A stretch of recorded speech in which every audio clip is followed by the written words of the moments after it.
Well,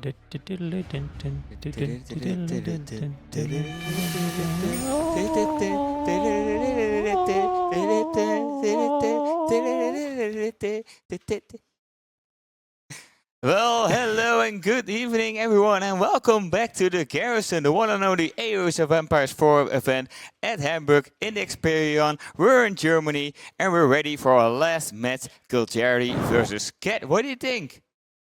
It's a repeat. I mean, it's just straight up a repeat of yesterday, right? Like Kiljardi knocked Cat down to the decider, managed to win against Myriad. A little bit of a heartbreaking set, but they are back, and Kiljardi, he is ready. He fixed his hair on stage to make sure it looks good on the camera when he gets in here for the winner interview. Yeah, like they played a couple of games already, so they probably went home, slept about it, maybe talked a little bit with their roommate because of the matchups and the games and how they went. And yeah, I know. I wonder how much influence it will have being able to review those games. I mean, I know Kiljardi was watching some Rex earlier today. I think it was maybe of him. I mean, we'll have to see, right? And obviously, like Kiljardi has somewhat of an advantage, right? This is Cat's second set of the day, right? He has already played against Myriad. You'll see a little bit draft. You see maybe a little bit of strategy already being exposed there. So we'll have to see what we end up going, right? Drafts should have been already done, so hopefully we can bring up those in a little bit, because I'm very excited to see that. Voldemort has been coaching Kiljardi a little bit when it comes to the drafting, so I don't know if the old man can actually learn new tricks or not. Well, they just need a little bit more time, because your brain stops developing like 50 or something, and then it starts breaking down. So he still got time. Let's say, but he just needs a little bit more time to get those draws, like to get good at them, but like how to get certain matchups at certain maps that is in his advantage. Yeah, we'll have to see as well, right? I mean, obviously, Kiljardi really likes it straight up, just face punching aggression, right? Cat's maybe a little bit more methodical. Probably shouldn't say this, but I saw him talking a little bit to B earlier on Discord as well. So there's definitely a little bit of, I mean, of course, it's completely allowed, don't get us wrong, but like a little bit of coaching going on, maybe some tips, maybe some tricks, right? Be a much more experienced player, Cat a little bit younger. So we'll have to see what we end up going there as well, if there's anything new that has come. Well, of course, they're talking with each other. They're a team, and they're supporting each other, and they're trying to make each other improve. So I think it's a good thing that they're trying to help Cat go into this game with a little bit of extra advantage. I do see some screens popping up about drafts and games. So I already see some civilizations beneath on a screen. So what do you think about their picks? I mean, I really like it, and I think just in general, right? It's like the first matchup here. You have actually JD versus Japan, and Japan being picked on Gorge. Okay. Well, that's at least a surprise pick. That's for sure. That's a Cat on the Japan. So we got Kiljardi on the JD. So Kiljardi can play his favorite style. Just make a lot of units, be relentless, and then just throw units at them until they either break or your army dies. So yeah, I mean, honestly, like normally one of your biggest fears as Japan is actually like Mongol popping up and like being like, oops, well, now we have Mongol versus Japan. But luckily, Mongol was picked on the same side as well. But still, I feel like JD versus Japan with that early knight, with that early aggression, like I think, in my opinion, I mean, we already saw this matchup on 4 legs, right? Like, that was the previous game we saw. But I still feel like JD versus Japan is, like, so good at denying gold that I think, I mean, Cat has to be playing into feudal. Like, it has to be playing into feudal. There's no way you want to fast castle here.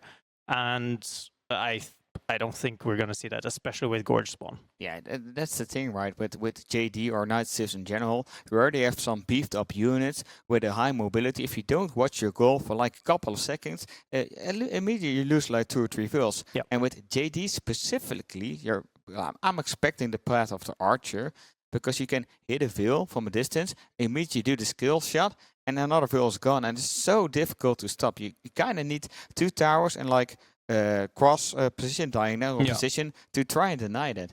Yeah, and you also got to be really quick, right? Because normally, if you get an attack notification against a JD or a French, right, it's like, okay, yeah, cool, I lost a villager because I got the attack notifications. We constantly got to be paying attention to that, and it's maybe even worse against JD, right? Because like you got to get one charge, and then you're allowed that mistake, and then the second one, either you get a charge or you just get a range mobile, like you just get a range shots from far away. Obviously, like we could still see melee Jeanne. Obviously, like we could see something very spicy as well, something that has been creeping up a lot more. That is the wrong way around, guys. The one thing that has been creeping up a lot, mostly since the new patch, is that actually barracks for Japan is actually worth, or they cost 75 wood right now. So Dark Age Samurai has actually been popping up a little bit more. Oh yeah, Dark Age aggression. Like if you want to throw off your opponent or deny some sort of gold income, some Dark Age aggression always really good to start off with, because if you make your barracks, and it doesn't matter if it's a spearman or a samurai, you're already like denying the immediate pro scout. You're already delaying the pro scout play by at least 2 minutes. Oh, you randomed English in the draft? Oh, well, I mean, that makes sense. Maybe we should... Okay, note that down. I need to add a random function to the overlay. Because I would actually like to see that. Is your probably just going for, yeah, I'm going to win 3-0 anyway. I don't need more civs. I can just random. You know, I'll YOLO with this. To be fair, I mean, was like, let me double check here. Like, the only other option he has is... I mean, did he have any options left? I think English, like, he could just random it, but... anyways, regardless, but yeah, like I still actually don't know 100% about the Japanese opening. Like I've played against it a couple of times, and then I've gotten like the first is a samurai, and then a spearman, and then a samurai again. And honestly, on Gorge, I could actually see that working out quite well, because you will actually have a lot of pressure. And especially like if you have a really, really bad gold spawn where it's like literally straight in the gorge, you're screwed. Yeah, and that's gonna be real painful. I think Dark Age openers against night shifts like French or JD is really strong. Yeah. I don't know how I feel about the Samurai. I think the Samurai kind of too weak in Dark and Feudal Age to start off with. But there is a critical thing you might be missing here. When you charge against the deflective shields, you don't get the bonus damage that the French do. So that means if you're charging into a bunch of mounted samurai, yeah, they don't get that 3-second damage. Yeah, the damage buff you don't get it, right? So now the fight you normally have, right? Because normally you have a lot of muscle memory. Like I often talk about that in League as well, right? Where it's like you have the muscle memory of like, okay, this is how much damage I usually do against units. Like I understand, like, okay, I can take this fight against spearmen, for example. Because I have been able to trick the like sometimes, like if you're quick and have the right positioning, you can sometimes charge into spearmen without them being able to deflect, right? And you know how much damage you're supposed to be doing. And when that gets completely thrown off, now you suddenly have a much different fight, and it's also really, really annoying to play archer into samurai. Yeah, that's the kind of thing that players try to do all the time. They try to throw off each other from their game. Because if they can't just play their standard game that they've already played like 1,000 times, they actually have to pay attention to them. And then you get like this mental tax, like there's so many things your brain can handle. Yep. And if you have to pay attention to more things than you're used to, something else gonna slip. Yeah. And then that is, again, back a little bit to muscle memory. Like, oftentimes, like you have, you know, for a lot of us, like pressing your town center, pressing Q, it's muscle memory. I still screw it up a little bit. I still do, and it's muscle memory that's developed, right? And sometimes, like oftentimes when I play like China, for example, where I have like Song Dynasty, and then I'm like, oh, I have idle villagers because I didn't press Q in time, right? And it's this muscle memory, and if you get thrown off your game, like there's something off, for example, it can quickly become really annoying. That's why you always have these crazy texts like a villager rush with English, just to try to throw it into a kiljardi game and try to win like more on basics and instincts. And we've all been there, like we had to play matchups or civilization we're not really used to. Like for me, if I playing Chinese and I need to move out around my villagers with the Imperial official, I always thinking about, oh yeah, I need to put on press the tab button an additional time. just to make the mill. Yeah. But I always forget, so I'm screwing that up, and then it takes some more time, and then like 10 seconds lost, and And then you're like, yeah, that's the clumsy stuff you get. I mean, actually, the worst scenario for me for muscle memory was when they changed the select all army hotkey to not include the scout. Yeah. Because I would always just do like the hotkey for all the idle, press him on sheep, and then all army hotkey to click the scout. And I got so screwed by it so many times. I would be like clicking, and I was like, "Why it's not working?" And then I lost like 10 seconds, and I lost like 2 sheep, like many games. But now I select all cavalry instead, which is probably even worse. Yeah, but then, like selecting the all army button, like I've been lured into that trap by using it a little bit, and there were some situations where it was nice. But if you get to the end game, you're attacking at so many positions, and you're raiding on so many spots, and you gotta have some. You better can use the idle army button, and then drag everything together again. All right. Well, let's see how many all army hotkeys is going to be pressed. We are into game already. Kiljardi versus Cat. We've been here before, and it's a joy to be back here again. So, in the south, in the color blue, playing as the one and only Japanese. The Cat's out of the bag. It's 3D Cat. And on the north side, in the color orange, playing as Jeanne D'Arc, the only one, and JD Jenny, it's Kiljardi.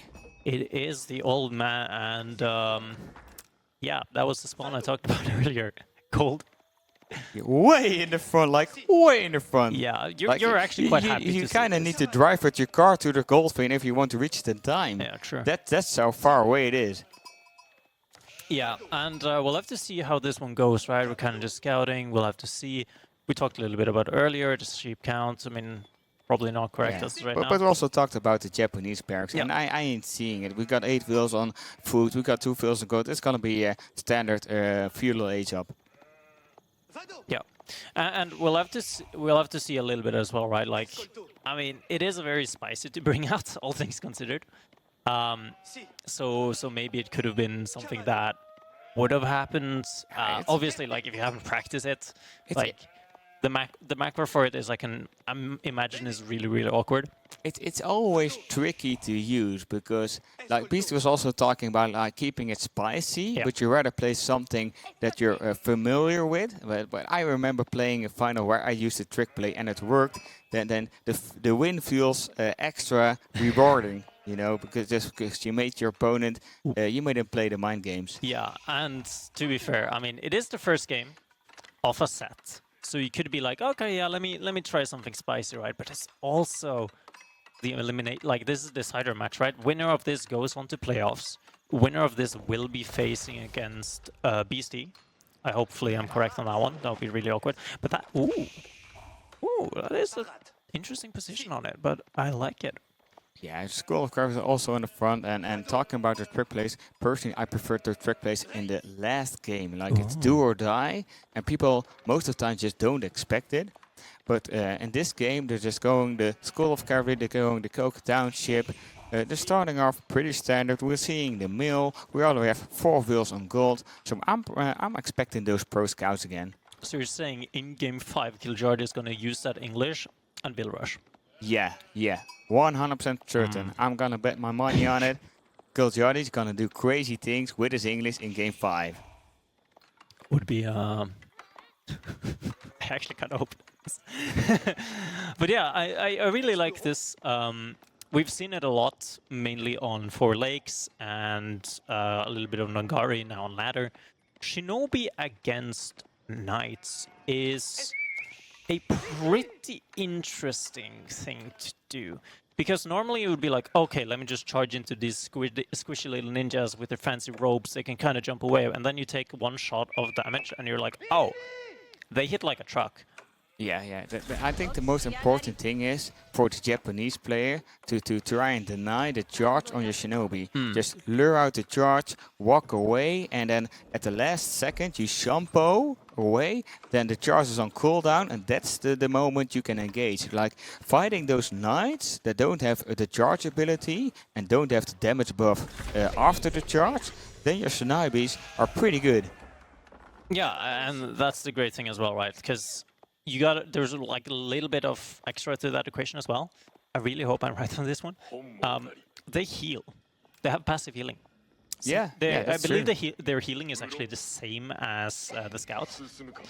Yeah, So getting that is actually, you know, baiting out a couple of charges, jumping back in, having good trades, right?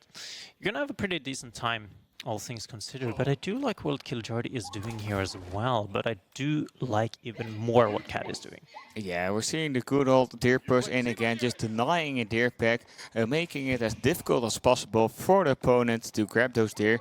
We see 2 knights coming before scouts are being made, so he's gonna go for the double charge. And Yeah, no charge, and, but it did, oh, a lot of damage on the knight already. we And can this is the see moment. exactly what I'm talking about. You're so used to being able to charge into like the squishy melees, and then you just like instantly just get like damaged so much.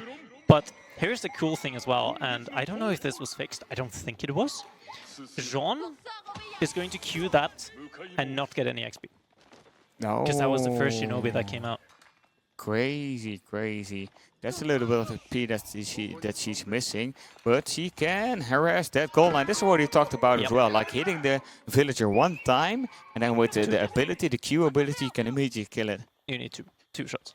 Yeah, yeah, and now immediately the gold is denied, and you need those arrow slurs to come in first to try to push that JD away. And Cat's game plan there was expecting a little bit of greed as well. Oh my god. It was expecting a little bit of greed. Sir, where are you going? That's not the way to Letizi.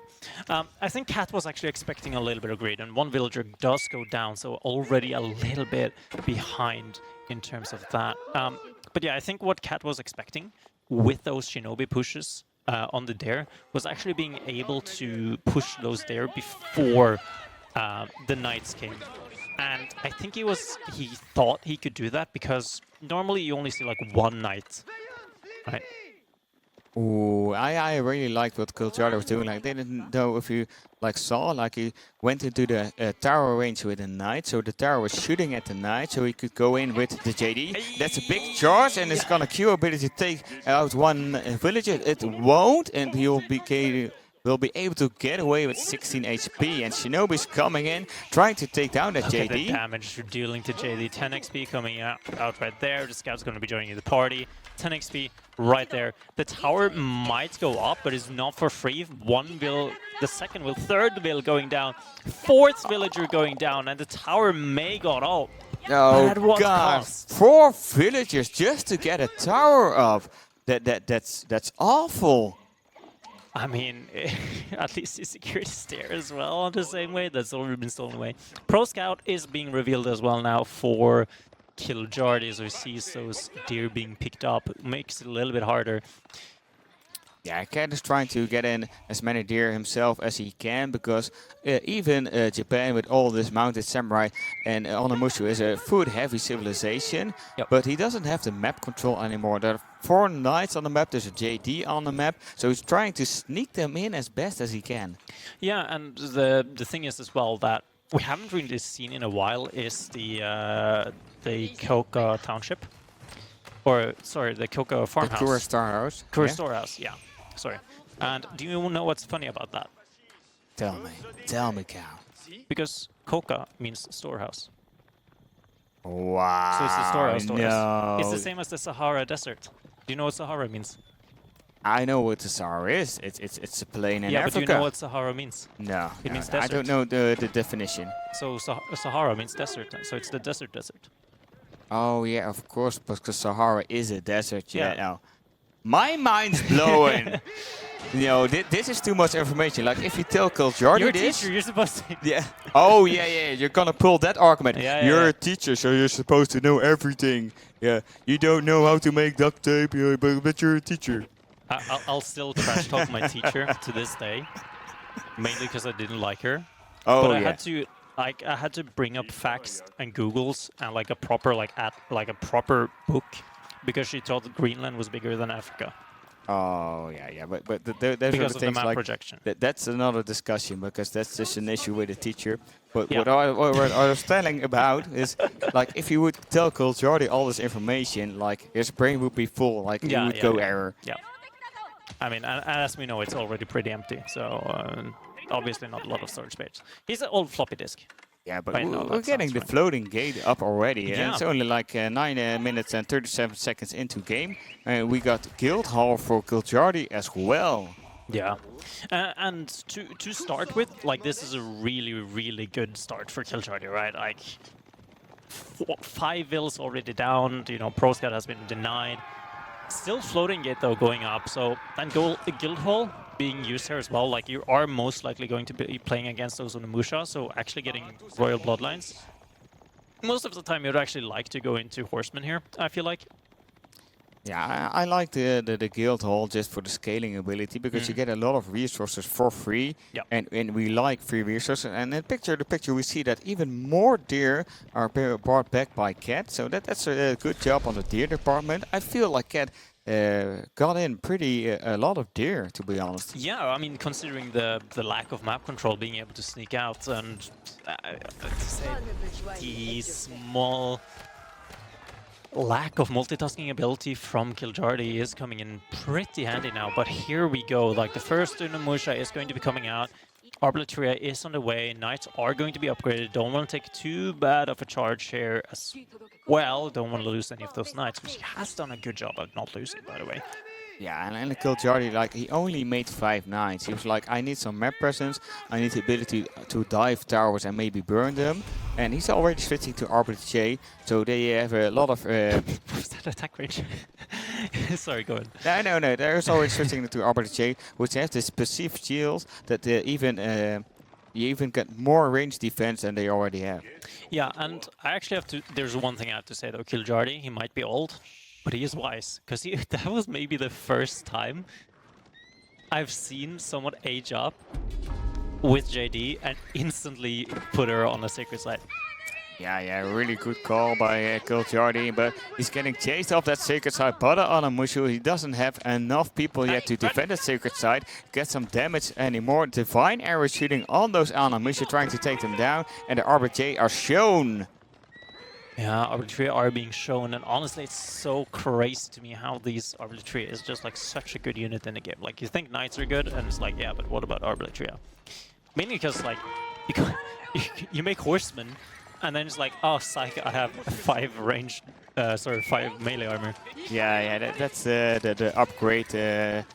Oh, what's it called? I upgrade it all the time, but it gives a lot of melee armor. It's able to buy it. Yeah, Gambesons. It's able to buy them. Yeah. And Pavis being nice used here as going well. down.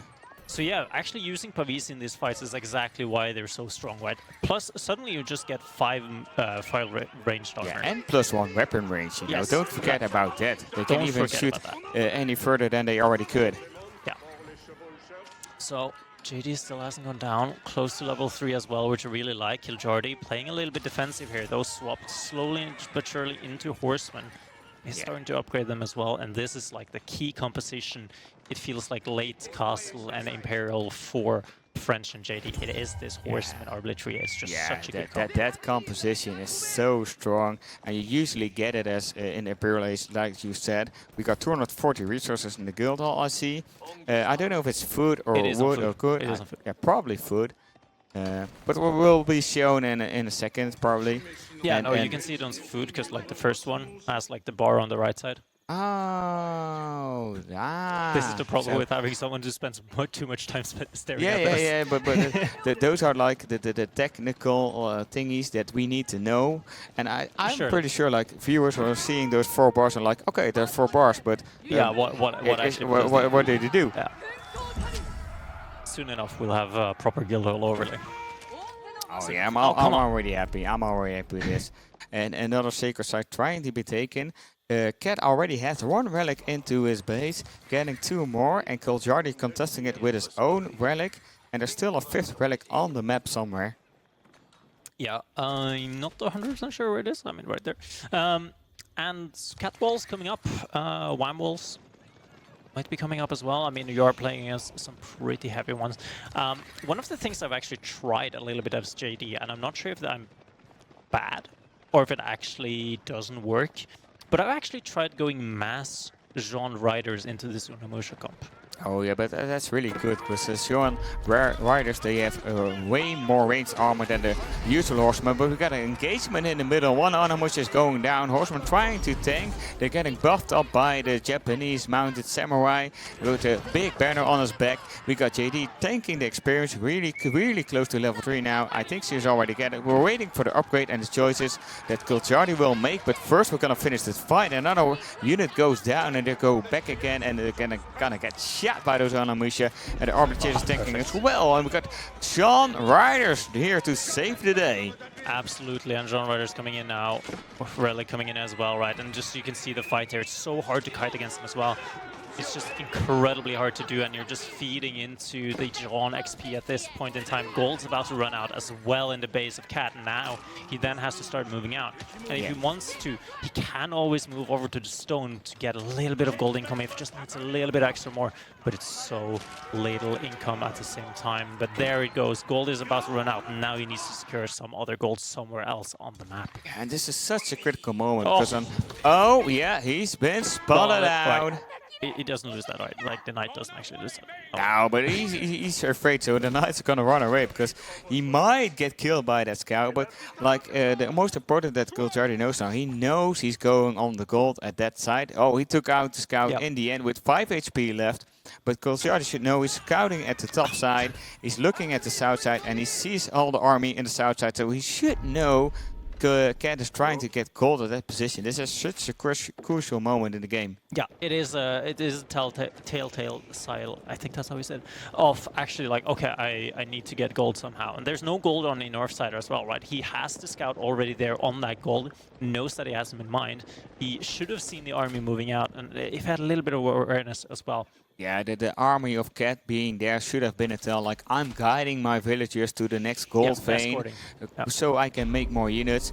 And kiljardi decided to check on top first and going to bottom now. And now we already got walls coming up. We got even more army there. We already got a stable gold income. We maybe even see some towers already. And it's just gonna be a little bit too late. Yeah.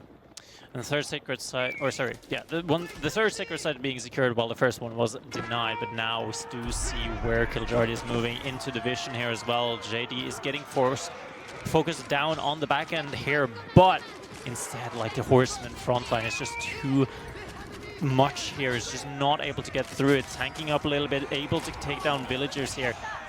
13, 14, maybe even 50 villagers. Gold's going to be denied as well, and there's basically no more food income to have any more units coming in from Cat as well. The gold has been untouched for this small little bit here, but army is taken very low. Sacred sites being claimed as well now, so putting a timer on Cat's back, and it won't even be necessary as game number 1 goes over to kiljardi. kiljardi with a 1-0 lead. So yeah, this is kiljardi's style, right? He just wants to go aggro. He just wants to be in your face. He wants to be relentless, and he's like waiting for you to make mistakes because you're handling that much pressure. I mean, I think it also was a little bit greedy from Cat, to be honest. Like, you, we talked about it, right? Like, I talked about it earlier. Like, JD is so good at denying these kind of fast castle plays, right? Normally, if you get like French versus Ayyubid, you're just like the saddest French player ever, and the smile on Cat's face, I think he's happy with the matchup that's coming up. Yeah, but maybe this is just reverse mind games. Like, I heard players like they don't want to play their best civ on the first game, and hoping that their opponent will. So you got one good civ out of the way, and you can just reverse sweep the series. Series, yeah. Siri, where's my phone? Hopefully someone's phone got activated there. But yeah, the Eco Council not looking that solid, right? I mean, already pretty early in the game, like 7 minutes, the first villager loss happened, right? Maybe even earlier. And it's just those knights, it's just the pressure. It's really hard to place those towers because it feels like you need to place both towers at once, and at that point you're already like you've delayed yourself so much that it's really hard to actually do something. Yeah, the timing in that is so important. Like when the age up comes in, you know, okay, I got about a minute because. Wait, what does kiljardi? Okay, kiljardi has to pull out the Abbasid here. Like, Yeah. there's no way. Like, if he's Yeah, done he's this gonna twice, do that now on he might Himeyama have a- again, and now he knows how to play it out. Surely, right? Surely. Yeah, you should hope. You know, he played a very long game yesterday. I think he looked back at the game like maybe I should have just finished him, and we'll see if he'll be able to today. Yeah. I mean, I mean, That's it's worked the twice. It's worked twice. Yeah, Might so as why well. not? Yeah, 3 is a charm.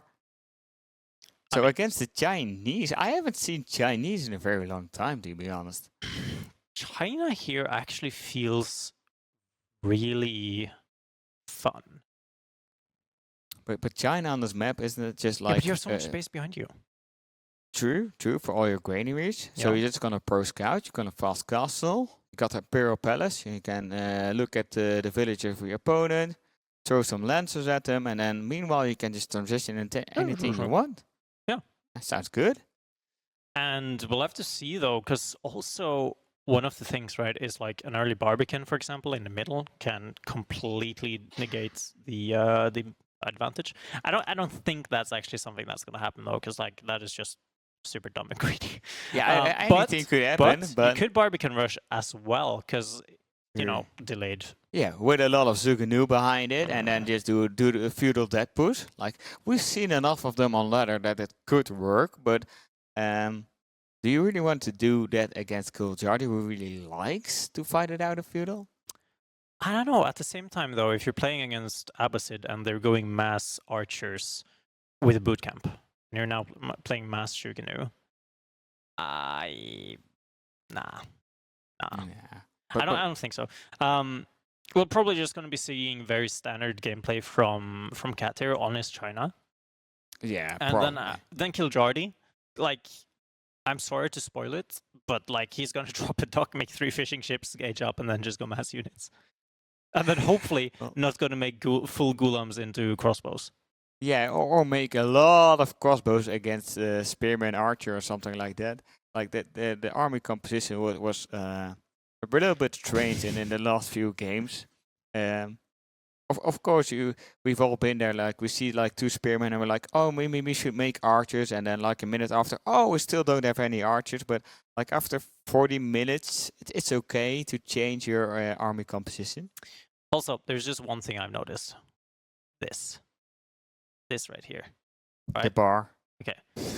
You see how this Yeah. is 42 cents? Can 40 someone please fix that? I Can don't someone know. please fix that? Maybe someone just donated $2.42 and like, 42 is my favorite number. I'll get him. But what do we see on screen right now? It's a dock. It's a duck. So now it's just a thing of counting the fishing ships, right? Like, well, let's test if the audience can count to 3. Like, we're Ooh. gonna start with 1. 1 ship. I mean, it's gonna be a while. We're gonna be making sure. Yeah, I need a ship counter somewhere. Just 2 ships. 2 ships. We already got 2. It's in Okay. queue. So yeah, it's we're kind of just gonna be chilling for a little bit here. Naturally, I think it's gonna be very aware. I feel like Cat almost doesn't need to scout what his opponent is doing. He's seen it twice. Hopefully, the later stages of the game will go better for Kiljardi this time 3 around. ships. The We- 3rd ship was just screwed Oh up. my gosh! The boat's gone. It's gone. Amazing. Maybe even goes for 4. Would be amazing. Might actually go for 4 here.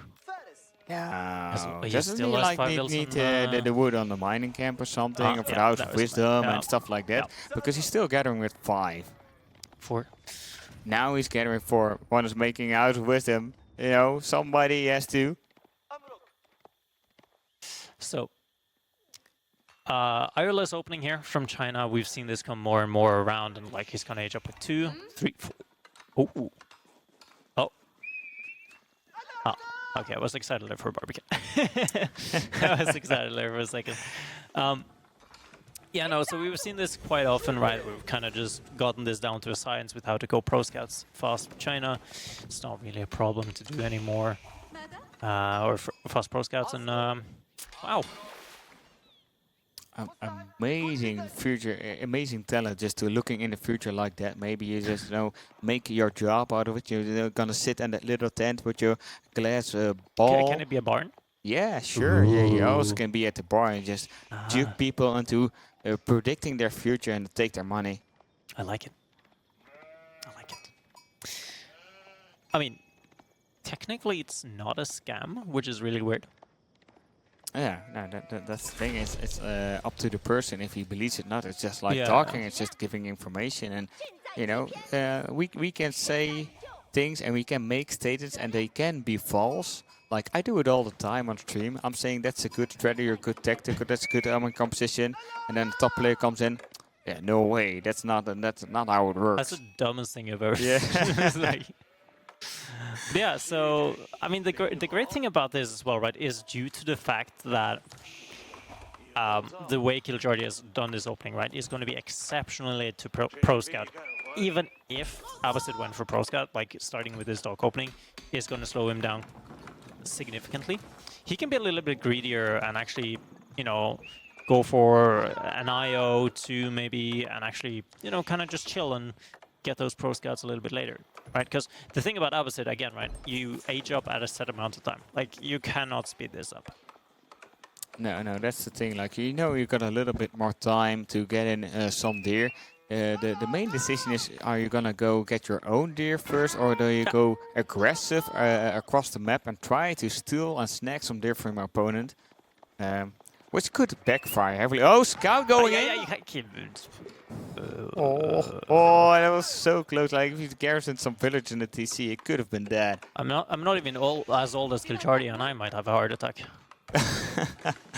Yeah, that was tense, that's for sure. Like, that's the oopsie moments that can lose you a game. Yeah, I mean, hopefully it doesn't actually die to a wolf or something. Yeah, so currently as of right now, we're seeing some very standard gameplay. I'm very excited to see what kiljardi is actually going to be going into. Considering like the resources is floating, he's actually able to drop a lot of units like very quickly here. Or sorry, production buildings, I should say, not units. Although those will follow up very shortly as well.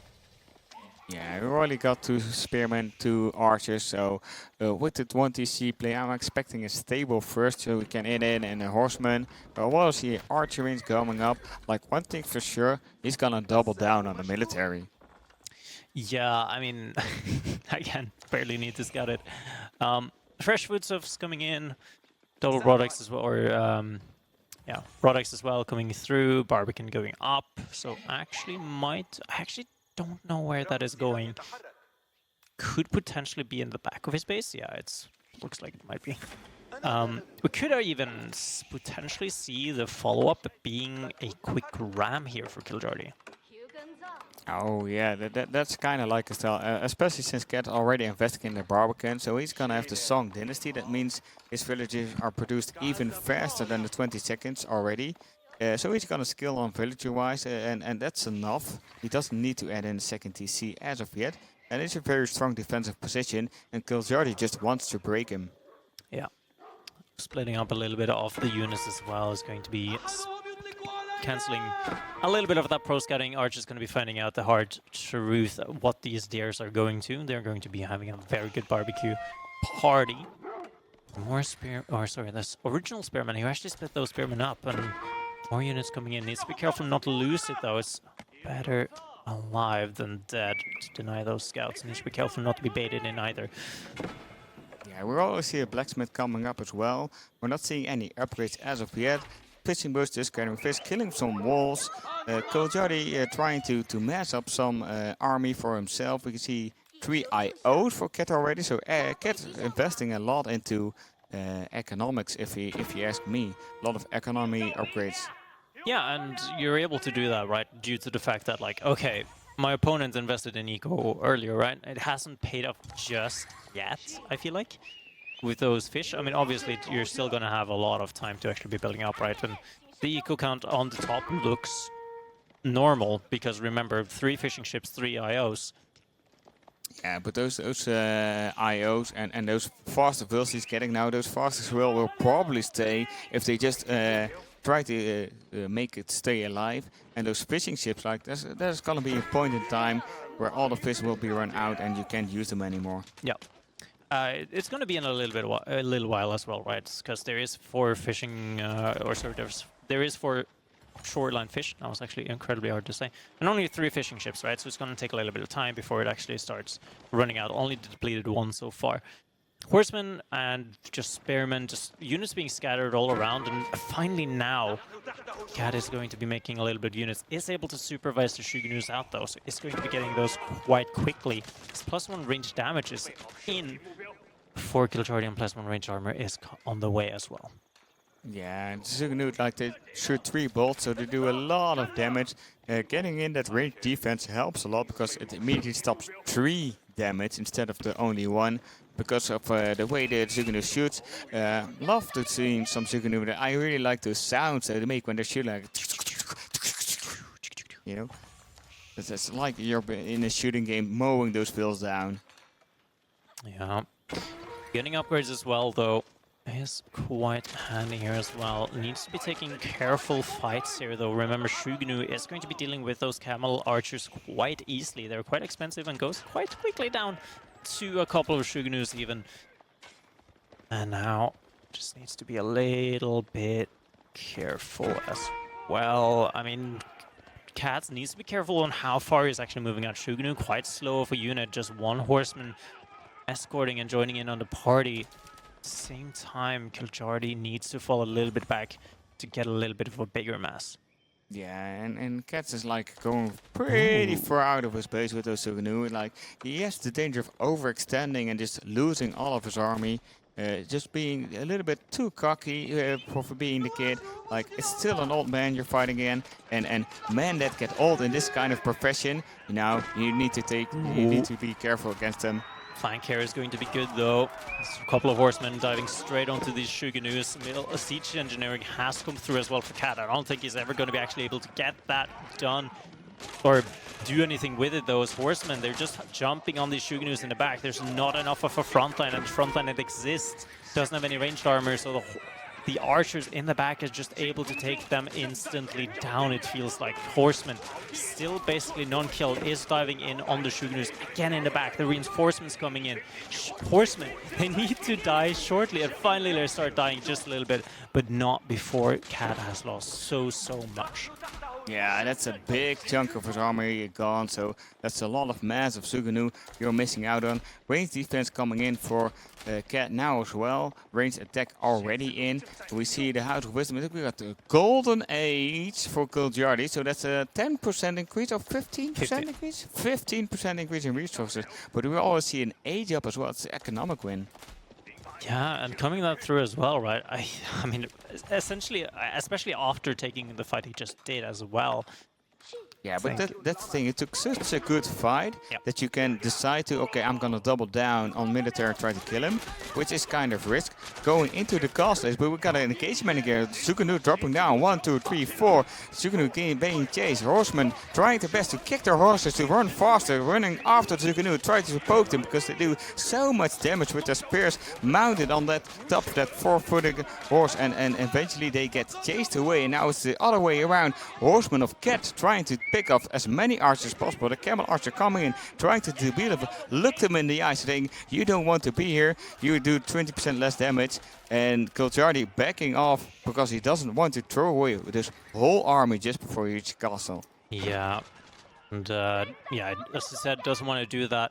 Now, question for me is like, what is his poison of choice here? It feels like he has a couple of options. As far as I'm aware, he doesn't have any barracks. So by the looks of what is on screen, I think he might be going for knights.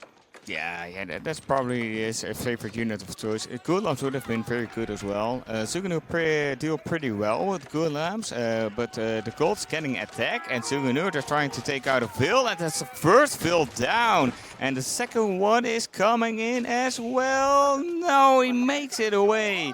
kiljardi saving everybody but one. Yeah, instantly knights are in queue, and look at this though. Ram's going to be dropped as well. So upgrading that archer. I think the archer upgrade is actually in the back archer range as well. Like, yeah, look at the progress bar going up. So it's in the back one. Archery still taking a long time. Second range defense upgrade incoming as well. Transitioning to a second gold vein, and that one bill on the side is getting poked to death. That's another bill down. Cat really committing now, coming with his Suganu as well, leaving his ram undefended for now. Reinforcements will have to protect it, and villagers of kiljardi running around without any wheelbarrow. Yeah, and it's 20 villagers just working right now.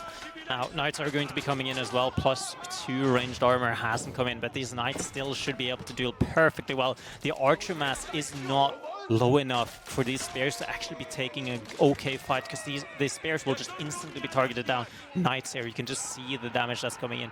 Look at this as well, right? If there... Please tell me there's an archer ship coming out. There's not. Knights starting to go down just a little bit as well here, though. And the fight that could have been really good for kiljardi is not looking too solid anymore, due to the fact that he's just bleeding units at this point.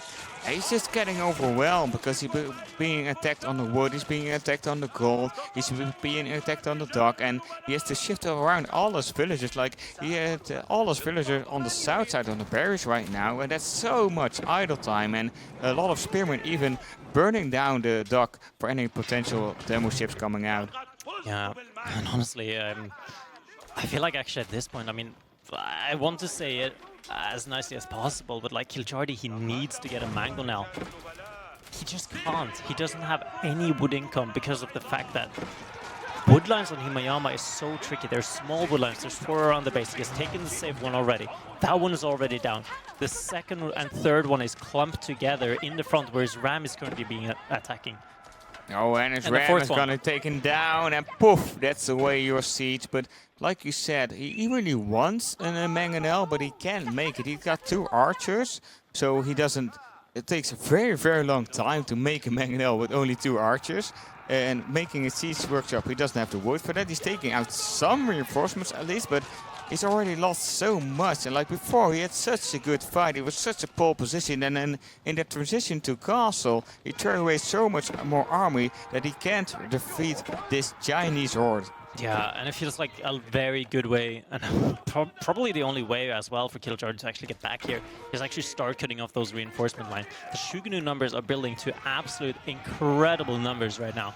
It is China Shuganu after all, so he needs to start raiding. He needs to see if he can get a little bit of villager kill. Like, he's already lost his eco advantage that he had in the center, right? He has lost the fishing, so it's completely down. Now China is just building and building and building on the economy lead, and you can even see Cat is completely aware of that. Look at what he has in queue. He already has a lot of spearmen in queue. He already has textiles in queue. Tower just didn't finish, but I think he could have made it work. But now he's gonna lose a couple of vills before the spearmen come in and trying to take those. He didn't lose a vill. They all get away. But kiljardi is getting pushed around. We all see on the wood line of kiljardi more Chinese units coming in. They're constantly checking on the barriers, they're constantly checking on the gold, and kiljardi has to just walk around with those vills all the time. And walking vills without wheelbarrow, like walking vills in general, don't gather any resources. And vills without wheelbarrow is gonna get shot at with Suganu, gather even less. Yeah, you can see this perfectly well right now. It's just the annoyance of not having wood, right? He's just so annoyed trying to see if he can find any wood anywhere, right? Needs archers right now to deal with that frontline spearmen so we can actually get a little bit in.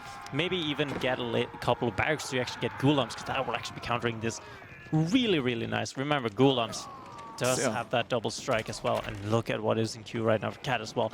Imperial Palace is going to be going up, so he knows exactly where kiljardi is trying to hide his villagers. He has so much more army, but he's not able to kill him yet. But he also knows that he done a lot of eco damage. He knows he pushed him back into a corner, and with this army, like Suganu, they perform pretty well against ghulams or men-at-arms, even though they're only feudal units. So with the spearmen, Suganu comp, if you just have plenty of them, if you have enough, if you have the numbers, you can defeat a Castle Age army. But Imperial Palace is done. So now Cat can see where all those annoying little vills are. Honestly, if this was a team game and I was playing the China right now, I would just upgrade my Shugnu and just keep on spamming Shugnu. I wouldn't make anything else. Yeah, and I think you can, because what's this kiljardi gonna make that's gonna counter your Zuganu? Yeah, archers with the compound archers. You know, the Composite bows. composited bows. That's the technology I was looking for. Those are really good, but kiljardi doesn't have the eco to get those yet. I mean, it's really hard as well, right? Because he's so far behind now on the techs, or getting the castle techs that he actually kind of wants. He has gotten the most essential ones, which is that archer veterancy. And now he's doing the great job that I was talking about earlier, right? Being able to split up his army. Just needs to be careful not to lose too many knights here. Idling a little bit of eco as well from Cat. Trying to get a little bit back of that villager gathering time. Something I'm kind of sad we actually don't have an AoE for. It's a really nice stat to actually have in. Yeah, Having AoE too. like the tempo swung in kiljardi's favor again for a little bit, so kiljardi can manage his macro. He can make some units again to defend his base, and meanwhile Cat is taking all his castle upgrades, but he already has 13 vills ahead, so that's a lot of eco, like 40 resources a minute, 13 vills, so that's at least 520 resources a minute that Cat is getting, which kiljardi ain't. So we see some more lancers just dancing around, trying to get as much time and damage as they can. Villagers of kiljardi going out on the deer simply because he needs food, so that they're a little bit exposed. At least we got a tower on the parish, but we also got lancers coming in with a lot of Zuganu behind it, and kiljardi has to evacuate again. Yeah, and these bears at the front now, boosted up, taken down and cancelled right now. But the fight that's coming in right now has +2 ranged armor on kiljardi, so should actually be able to take this fight a little bit better than he did earlier, but also needs to be careful that his knights don't go too low either. He needs to be careful here though. Shuganu being thrown a little bit here. Needs to have those spears quickly back though, as a couple of charges there could be doing wonders for kiljardi though. But these knights, they're so low. The health bars, there's actually no way to heal them up as there's knights. He just needs to stand his ground. It would be so essential to have an upgraded tower right here, but he just does not have the villagers to spend on getting some extra stone for it. And now the numbers for kiljardi is just dwindling. His wood line on the front there is completely gone. And I have no idea where else kiljardi would be getting any wood from. And I don't think he does either. Oh yeah, kiljardi with heavy losses, but he's got a composite bows in, so these castle Abbasid archers, they do a lot of damage, and Cat only having Zuganu as well with a couple of lancers is gonna get pushed back, and kiljardi is gonna have some little bit of breathing space. Meanwhile, Cat had some reinforcements coming in, but also floating around already 1,000 gold, which could have been spent or used on like upgrades. Yeah, a couple of farms being dropped here as well. Fertile Crescent was researched quite a while ago. These farms not that expensive, and they're finally, it's coming through. Yeah, it's the mangonel. Like, I wonder if Cat's already transitioning in granaries as well. I do have the feeling that next to the stone some farms are being set up, but we also have some lancers going for the deer vills. We got the Zuganu denying the berries and the mangonel. Boom! Oh. That's a nice shot right there. He was trying to drop? He was trying to drop around there at the same time. Yeah. I don't know if the ram also got destroyed as well. But I don't know. But we see in the picture that relics are slowly coming in as well for Cat. I don't know how many relics he already has. He already has 1 and 2 more coming in. So if he can get to that Jeanne Dynasty and get those pagodas, that's a massive boost to his economy. Yeah, but it's also a lot of resources that actually is needed to put into. First of all, you need to drop. You need to go to castle again, and then as well you need to be dropping the pagodas and actually setting them up. They're only 150 wood if I remember correctly, but that's so much resources that's going to take so long to pay off. So it's better to get those, kill that mangonel, do what he needs to do kill those mangonels, and now there's no front line. There's only 15 archers fighting against Shuganu and lancers, and crossbows are slowly but surely dwindling in as well. Woodline, the fourth and final woodline for kiljardi, is now down. He needs to move all the way to the back where there's nothing, and that is GG. It is 1-1 in the series. He taps out just before wheelbarrow is finished because he doesn't like the speed. He's old, doesn't like speed.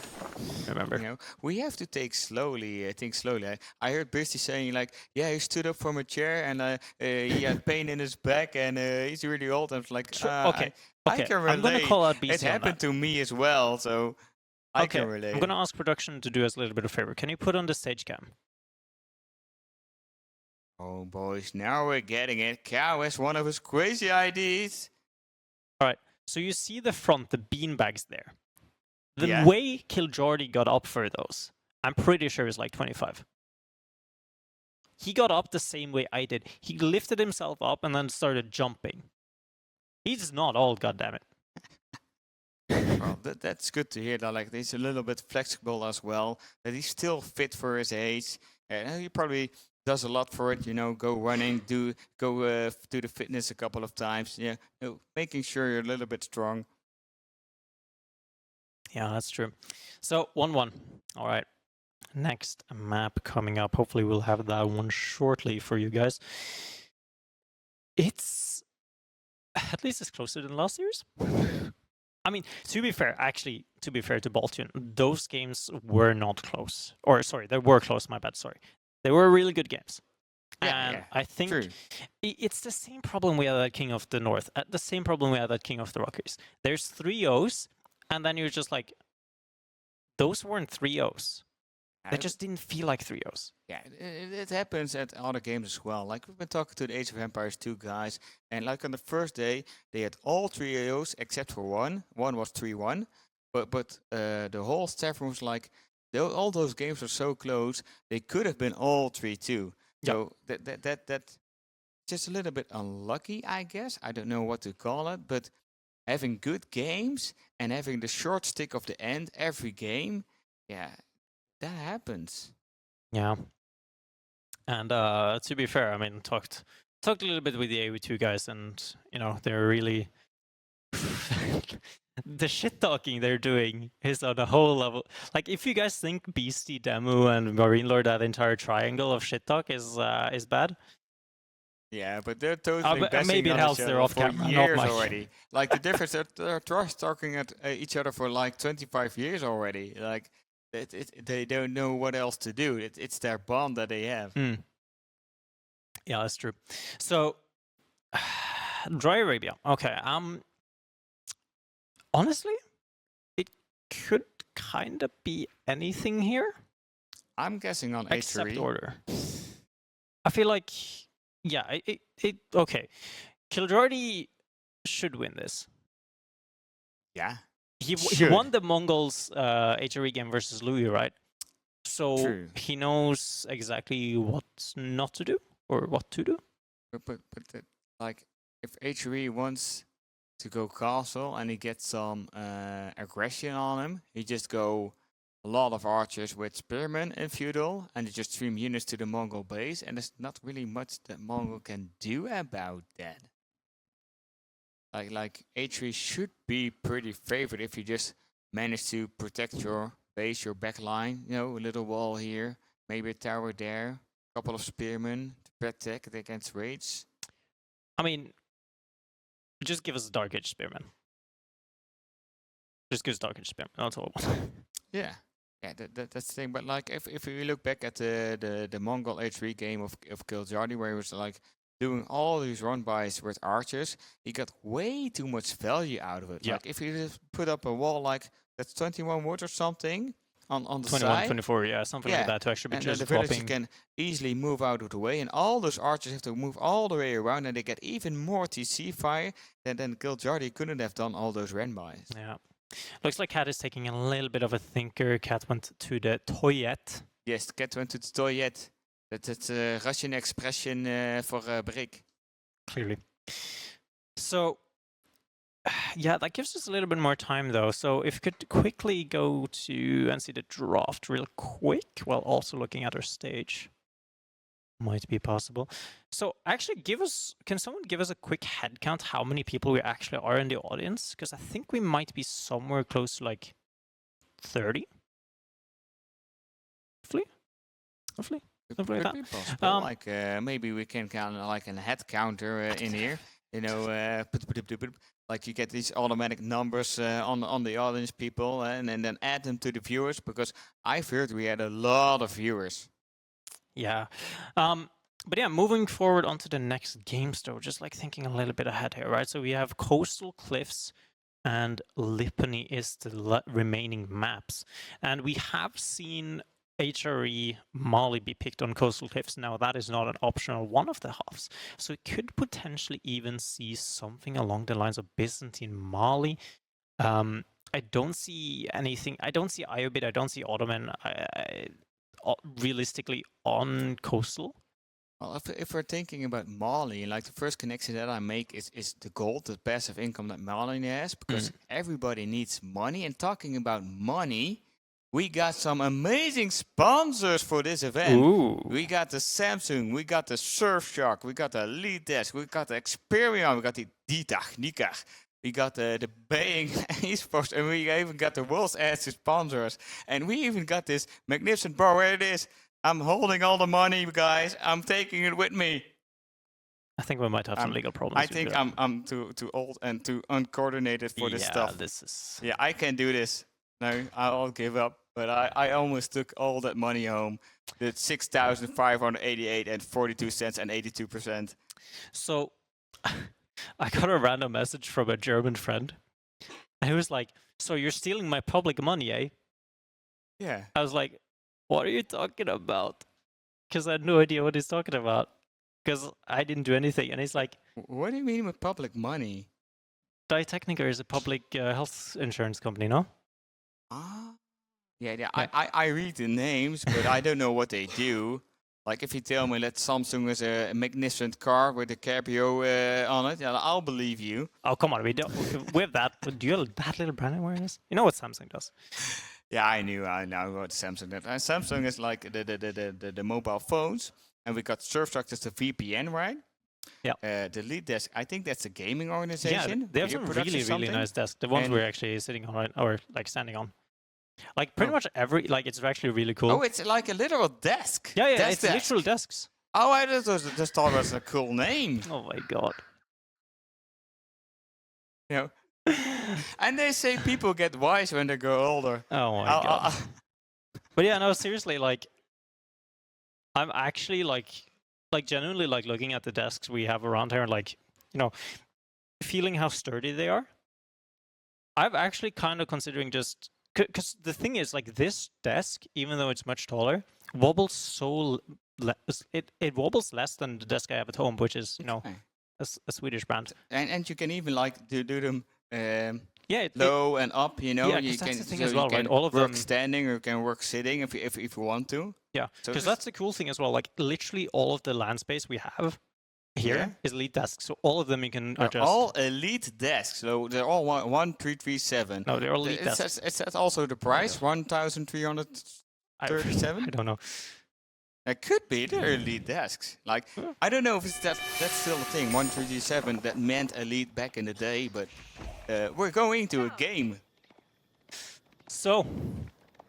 HRE Mongols already starting off strong, and is exactly what I like to see. Could quickly have a look at Cat's base though to see how that one is going.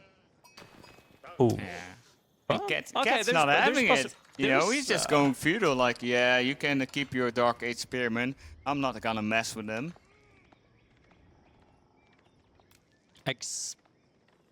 Expersion is a car wash salon.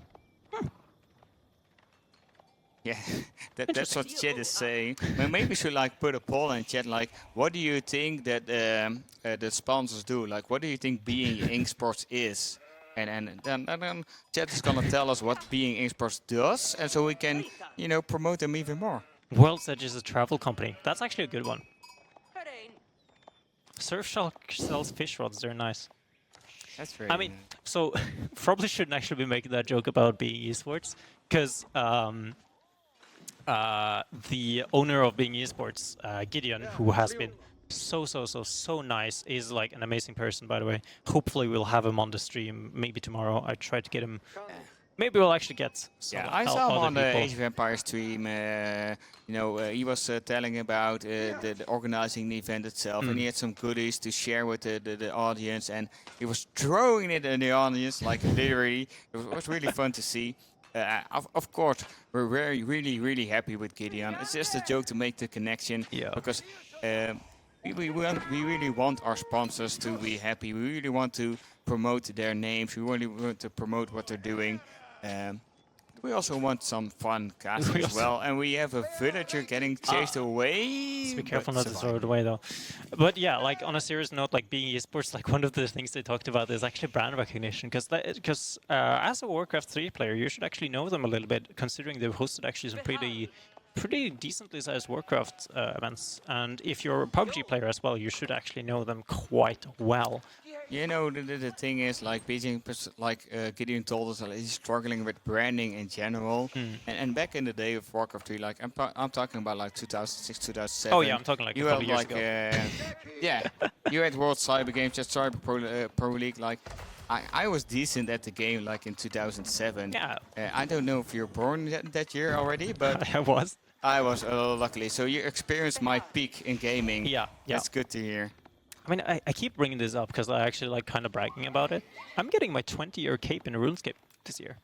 Oh, congratulations, man. That's a pretty tough grind to say. Oh yeah, it's a tough one. But we got a silver tree. All right, I'm let's already actually talk loving about the game. You know, we're here for OE4. We're not here for all sponsors. We're not here for Being Esports. We're really happy that we're invited by Being Esports, but we're here for Age of Empires 4, and the TV will be turned off in 5 minutes. So maybe can someone Can someone grab the controller? So we actually had this one yesterday as well. I was like, I was casting, and then I got the 1-minute warning, and I was like, oh shoot. Yeah. I have to react. I'm losing all my bills on my gold. Yeah. But that's just the TV. Yeah. Silver Tree though is actually quite interesting here. I quite like it. Like the trade spawn is Really pretty good. mental. Like It's is really good. And I actually, this is exceptional greedy, I know, but I actually quite like doing the Chamber of Commerce against HRE. Oh yeah, that's with the free traders for Yeah. friends and JD. Yeah. But Spearman getting caught out of position and being sniped. No, it's 4 HP left. It survives. So the sword value still 0, but a new age has begun. Yeah, one of the things I'm actually a little bit confused about here is actually not double producing anything just yet. Like he hasn't double produced any traders. And actually one of the things that's actually really annoying, if we can click on the TC real quick, the Mongol TC, and hover over the 2x villager, why is it the 2x villager icon? Why is it 124? Just make it 125, damn it. Yeah, it's like the 42 cents. It's ticking you off. Yeah. I understand. Someone tried to fix it with $10, but like you gotta do $10 and, you know, the cents? The Yeah, cents. you can tell us how many cents there are when you're already missing 24 or 42. not doing math on stream. You're not doing math Not on doing stream. math on You're stream. not gonna tell me it's 58 cents? It is 58. Okay, that's good to hear. But at least he's banking the stone. It's spent the stone now, so I think. What did he spend the stone? Oh, double cashing. We got double cashing. I mean, That's where we're that's, saving a stone for. That's a good option as well. And why is he making a scout? Don't tell me we're going for scout. You got those scouts with HRE as well, and so he's gonna contest.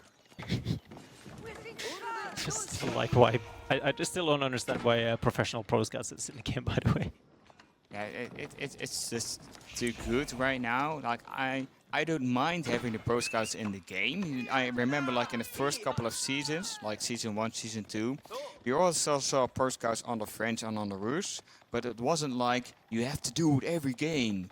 You could have just go Night Archer, 1 TC all in. You could go into TC, and you could go pro scout, but it just costs way more APM. But we had people like Don Ardy and Demo doing it back then already. Oh yeah. But it's just too easy now, and it's just too much game. Improved. So, well, actually, I mean, this is I still think this is actually pretty decent for kiljardi though, considering everything, right? He has a lot of spears, he's able to actually get a lot of movement out of this, right? There are some horsemen now being shown as well, so should be able to deny that trade and the pro scout at the same time.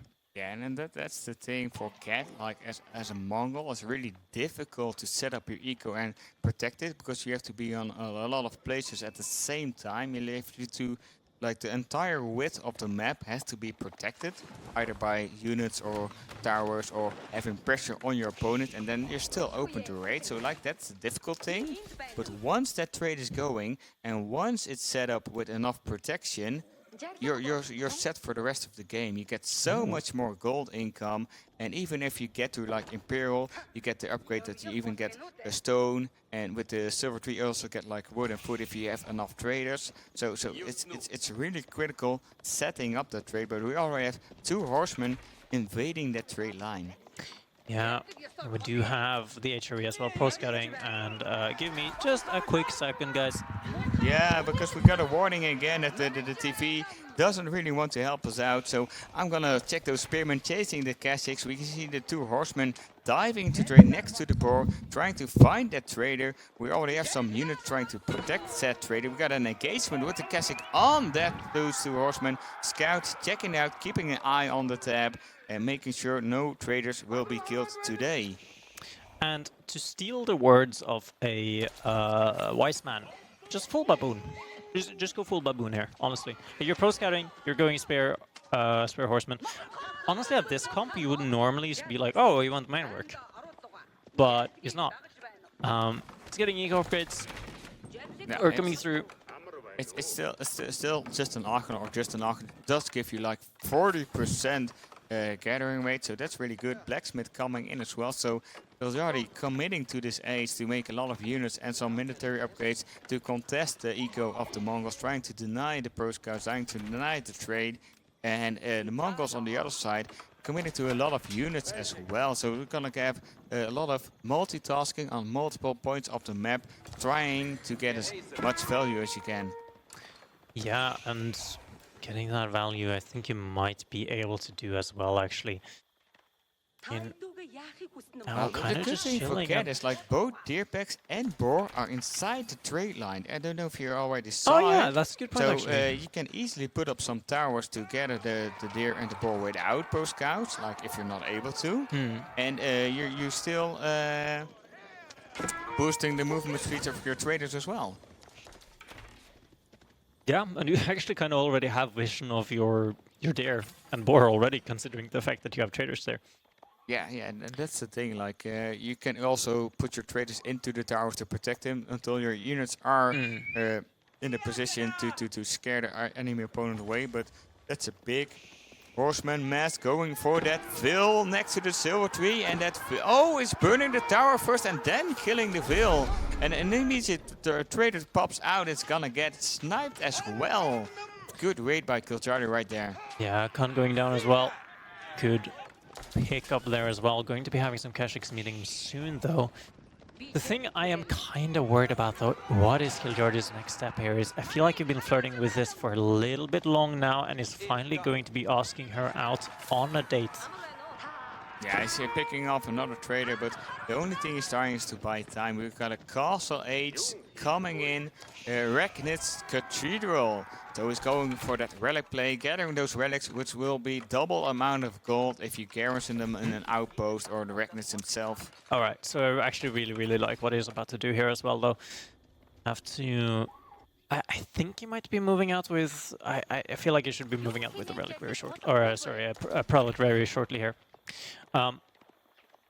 But he has gotten a pretty decent lead. Of course, like he's a little bit behind in just pure eco counts, but remember the quality of the eco kiljardi has is a little bit bigger, considering the fact that so many deer and his wood has been under the Aachen for so long. And, well, to be fair, like Mongol eco is known for being pretty shit, to be honest. Yeah, Mongol eco has always been weak. That's why we love the Dark Age aggression. That's why we like to be in the face of opponent. But the scout luring those horsemen away from the trade, but also kiljardi making and practicing multiple stables. So I'm expecting a lot of knights. Yeah, they should be added into the queue very shortly here, upgrading them as well. Prelates in queue now, starting as well. And it was yesterday as well, we talked a little bit about it. The first couple of minutes you have when going up to cost is so crucial to actually be getting out those few units and getting up those relics as quickly as possible. And we see this as well, right? Farms being added now. Cat, I think he thinks he has a window here, but honestly, I don't think he has one. No, there's already way too many units out on the map, and upgrades already coming in. Multiple This actually knights might be the coming window, in, though. and Severe mispositioning. yeah, and those knights, they're the perfect army composition, like mass knight beats Casic archer. Yeah. And it's such an A-move composition as well from kiljardi, right? He just has pure melee units, basically doesn't need to micro anything as well. Fight going on in the picture-in-picture down on that trade line. It seems though Knight is going to be revealed though, so it makes it aware that there's something going on though. Horseman hasn't been upgraded, so but still though, this fight is going so well for kiljardi. Quickly though, the movement speed from the spearman is going to be having such a great effect here as well with the knights. The archers are going to be running back home, but spearman will naturally catch up with them as the speed is there. Kiting back slowly but surely, hitting that tower, but he doesn't have the improved YAM network, so he doesn't actually get boosted up with the movement speed. Oh, and the Khan goes down as well, and this is the pincher attack we're talking about. It was like on two very far points of the map, but Cat was just dealing with those couple of horsemen against those two Casics, and meanwhile kiljardi met the big army of Cat and took out so many units already before Cat was realizing he got a lot of units in his face, and kiljardi is like, yeah, I got enough, I can just dive your base and I'm gonna just stream those knights still, and he already got 9 on the field. There are 2 more incoming. Cat doesn't have any spearmen to defend against those knights. He's not even close to castle age as well. And villagers even running away while the spearmen, knights and horsemen are chasing behind him, trying to pick them off as many as they can. And +2 ranged armor has been completed now as well, so we can keep on doing this for so long.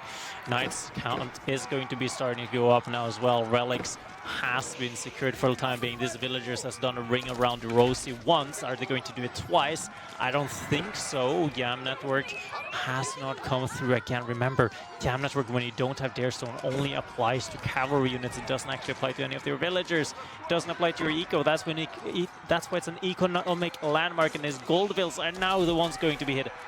And again, like the idle count for Cat is just through the roof. Yeah, Cat's just non-existent. He only has 6 army left. There's a couple of Casics and 1 arch going down. It's only 2 Casics left, and kiljardi is so good at attacking at these timings. Like, he just felt, okay, Cat is really vulnerable right now. If I go now, I'll have a big chance of trying to get the game for a win. And if I go like 3 minutes later, it's also castle. You're gonna have to deal with the Kurtai, you're gonna have to deal with crossbows, and the game completely changes. Yeah.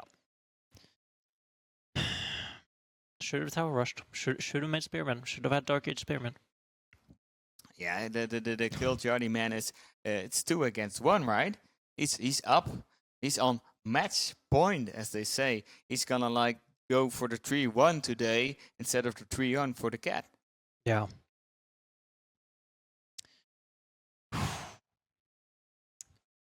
Coastal Cliffs next to him. It's gonna be Coastal. Yeah, I mean, it's gotta be Malians, right? It has to be Mali. Like, I feel like he might throw a curveball into playing Byzantines Ayyubids. But then you risk having then you risk having Ayyubid English. Mali English on this map, like Mali English is usually pretty good for Mali, but we have seen on maps like Coastal Cliffs and like Cliffside that their win rate has gone off a cliff against English, right? Because of the fact that longbows can run much more quicker across the smaller map, and I don't think Alderman is something you actually want to be picking into. There is a chance we actually see a repeat of yesterday, where we have an Ottoman versus Order. Yeah, that should be possible, because the Byzantine, I think you really want to save it for Lipany with all those additional berries. That also means that you gotta have a lot more oil to work with.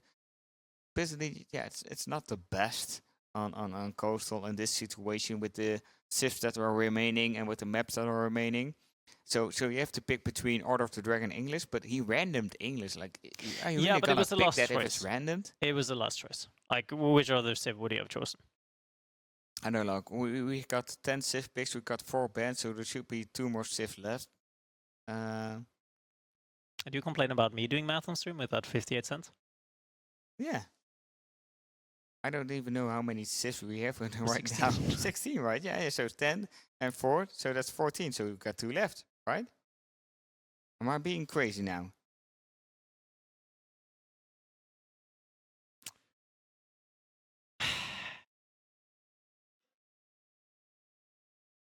Yeah, you tell me. Yeah. You tell me. What civ are we missing? None. None. We got them all. We got them all. I gotta count this. It was 1, 2, 3, 4, 5, 6, 7, 8, 9, 10, 11, 12. Oh god, they got 6 drafts in there. Oh yeah. My bad. I thought it was 5 against 5 picks. But we do see the Mali being picked up as we predicted and as we kind of expected, but didn't really expect, is actually that Order of the Dragon Yeah, it's Order of the coming Dragon. in. This is surely something. Normally, like, I don't think this is a good matchup for Order. We talked about this yesterday, and we can do a little bit of like, we can do a little bit of theory crafting when it comes to actually having the spearmen with their AoE torch damage actually do really well against Order. But the thing that I keep on saying is like, okay, but why is Mali good against Order?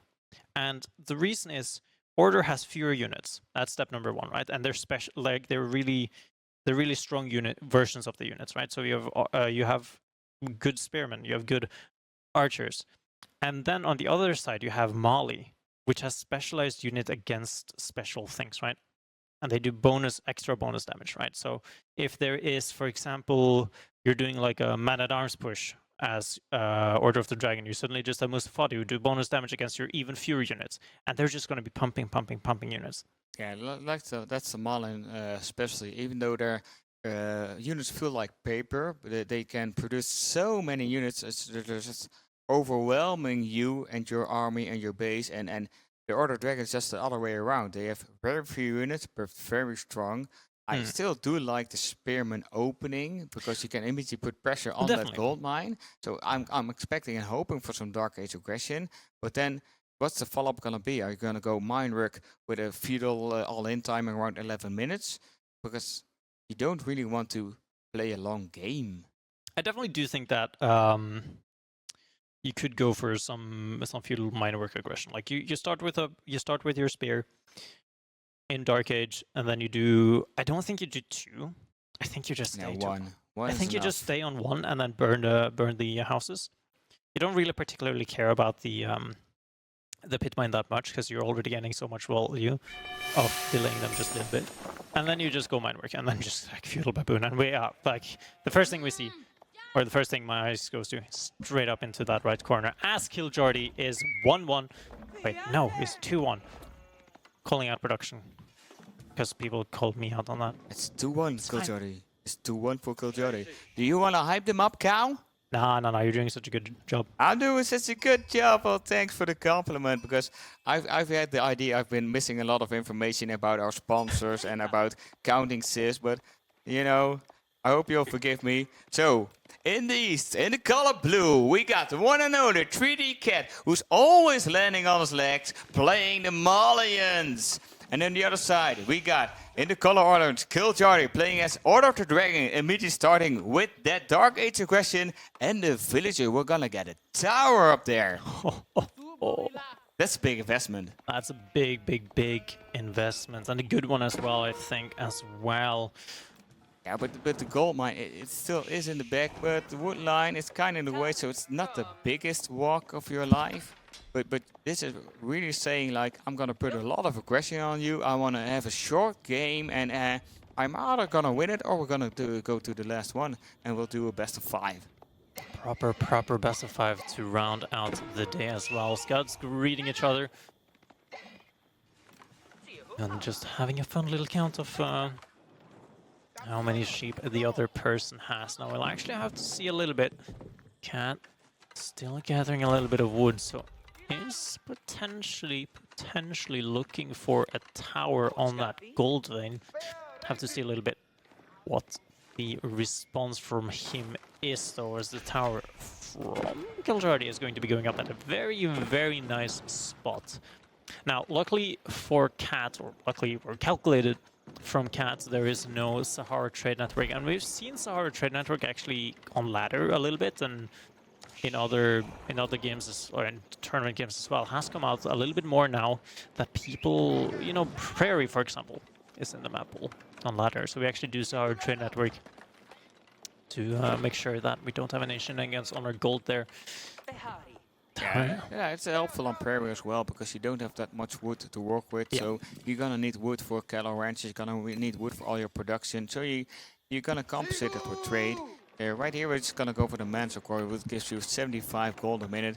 One house down, second house almost down, and kiljardi going for the house all the way on the back because he knows there's a counter unit coming in, and the choice will be the archery range.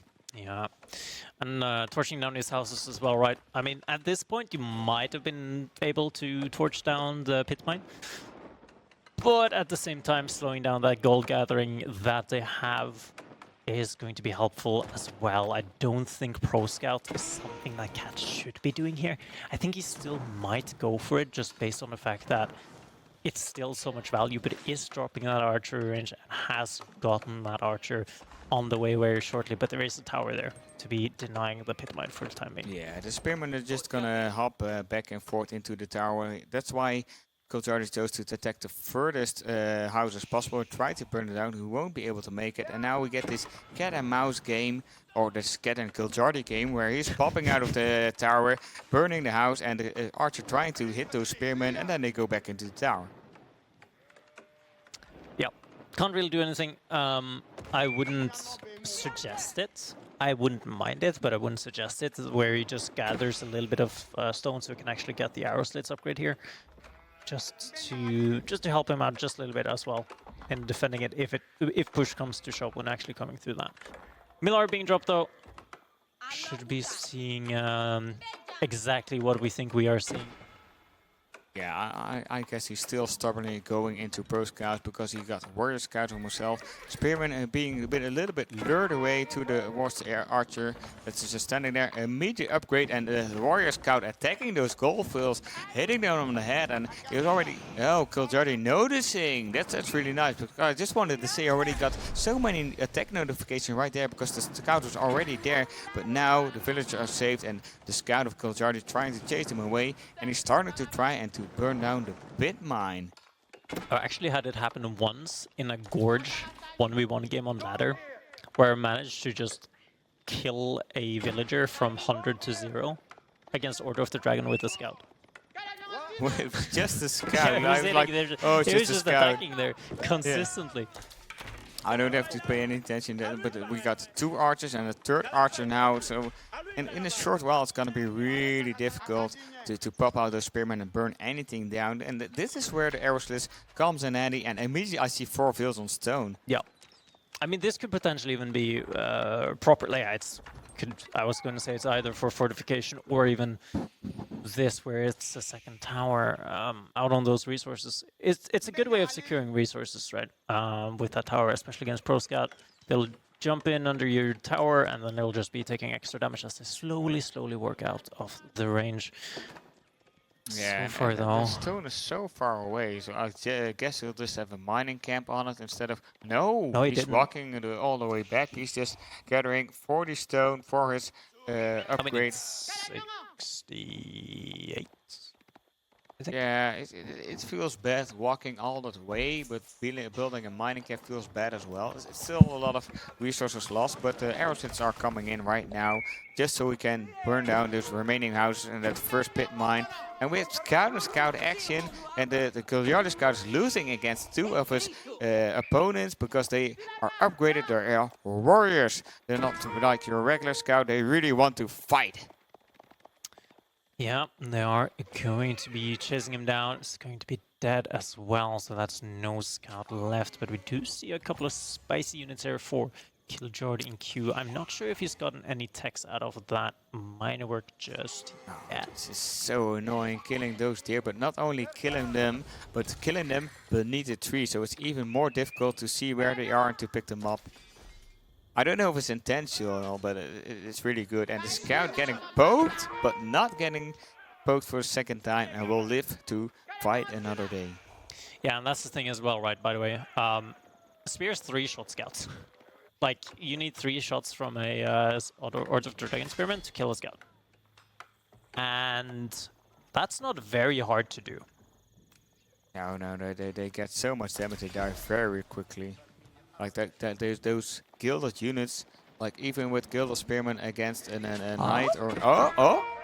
This is what I was trying to say, they hit so hard, before you know it, you've lost a unit, and that's the end of that expensive sofa.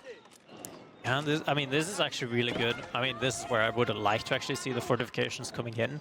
Should potentially actually be able to burn down the pit mine. I mean, he needs. I feel like he needs to focus the villager, get like the most amount of, get the most amount he can actually get out of this, while he still has the option. Pit mine's not going to go down. Tower is going to go down instead, as some units. More is coming in for kiljardi, slowly but surely trickling in. I would not mind seeing some spicy ramps potentially even coming in here from kiljardi just to help him just a little bit. Or potentially just do what I said so many times. Get the AoE torch damage on spears because you have so many. Yeah, and kiljardi doing what he does best, just sending a lot of units, be really aggressive, just being in his face. Another house going down, second house going down, but we got archers, but we also got horsemen already, and Greedy Cat doesn't have any spearmen as of yet. He's trying to compensate with Sofa. The Sofa has to tank those horsemen and has to kill them before all his archers will die. He needs to be careful not to use these expensive units without getting any value back, right? He needs to be careful with these guys, and Sofa usually is not a good choice in feudal, but I actually like it a little bit here against the Order of the Dragon, mainly because they do have these man-at-arms. Well, after the patch, the sofas are a little bit better in feudal, but still a lot of investment. Like the best advantage about having sofa in feudal is that once you go to castle, you already got some sofa on the field, you just upgrade them and you can immediately raid with castle age sofa.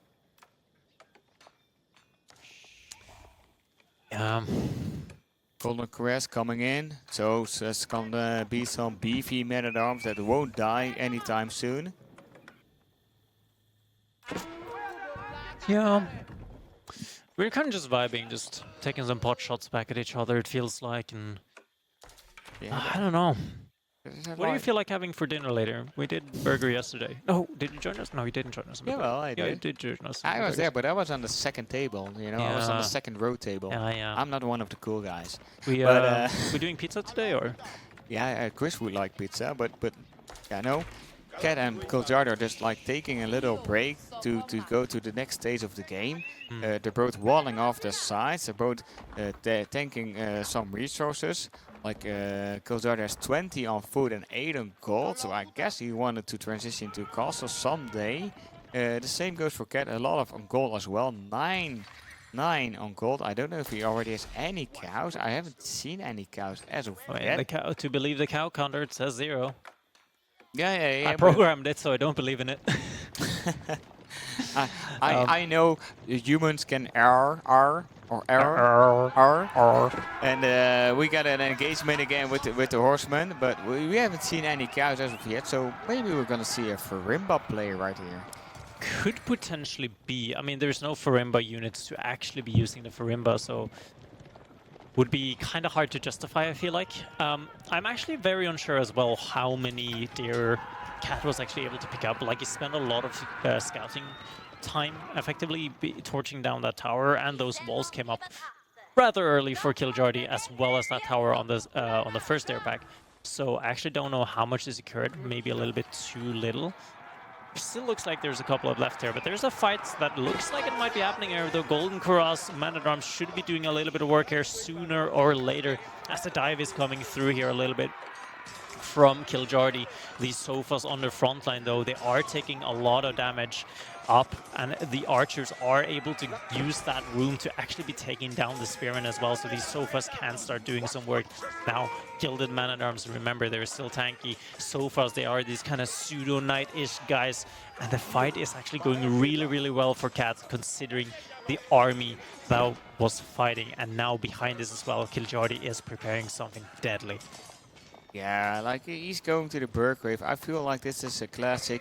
Let's throw away my entire army before I'm castle, so I can take upgrades for the one spearman that I have left. I mean, I feel like the one coaching session I had with like Core way back, like 2.5 years, 3, maybe even 3 years ago at this point, was like, if you're aging, don't attack. Yeah, you can threaten to attack, but if you get caught off out of position, you're in a really bad spot. But we see the Grand Fulani Corral, so there's still gonna be some cows. 1. 19.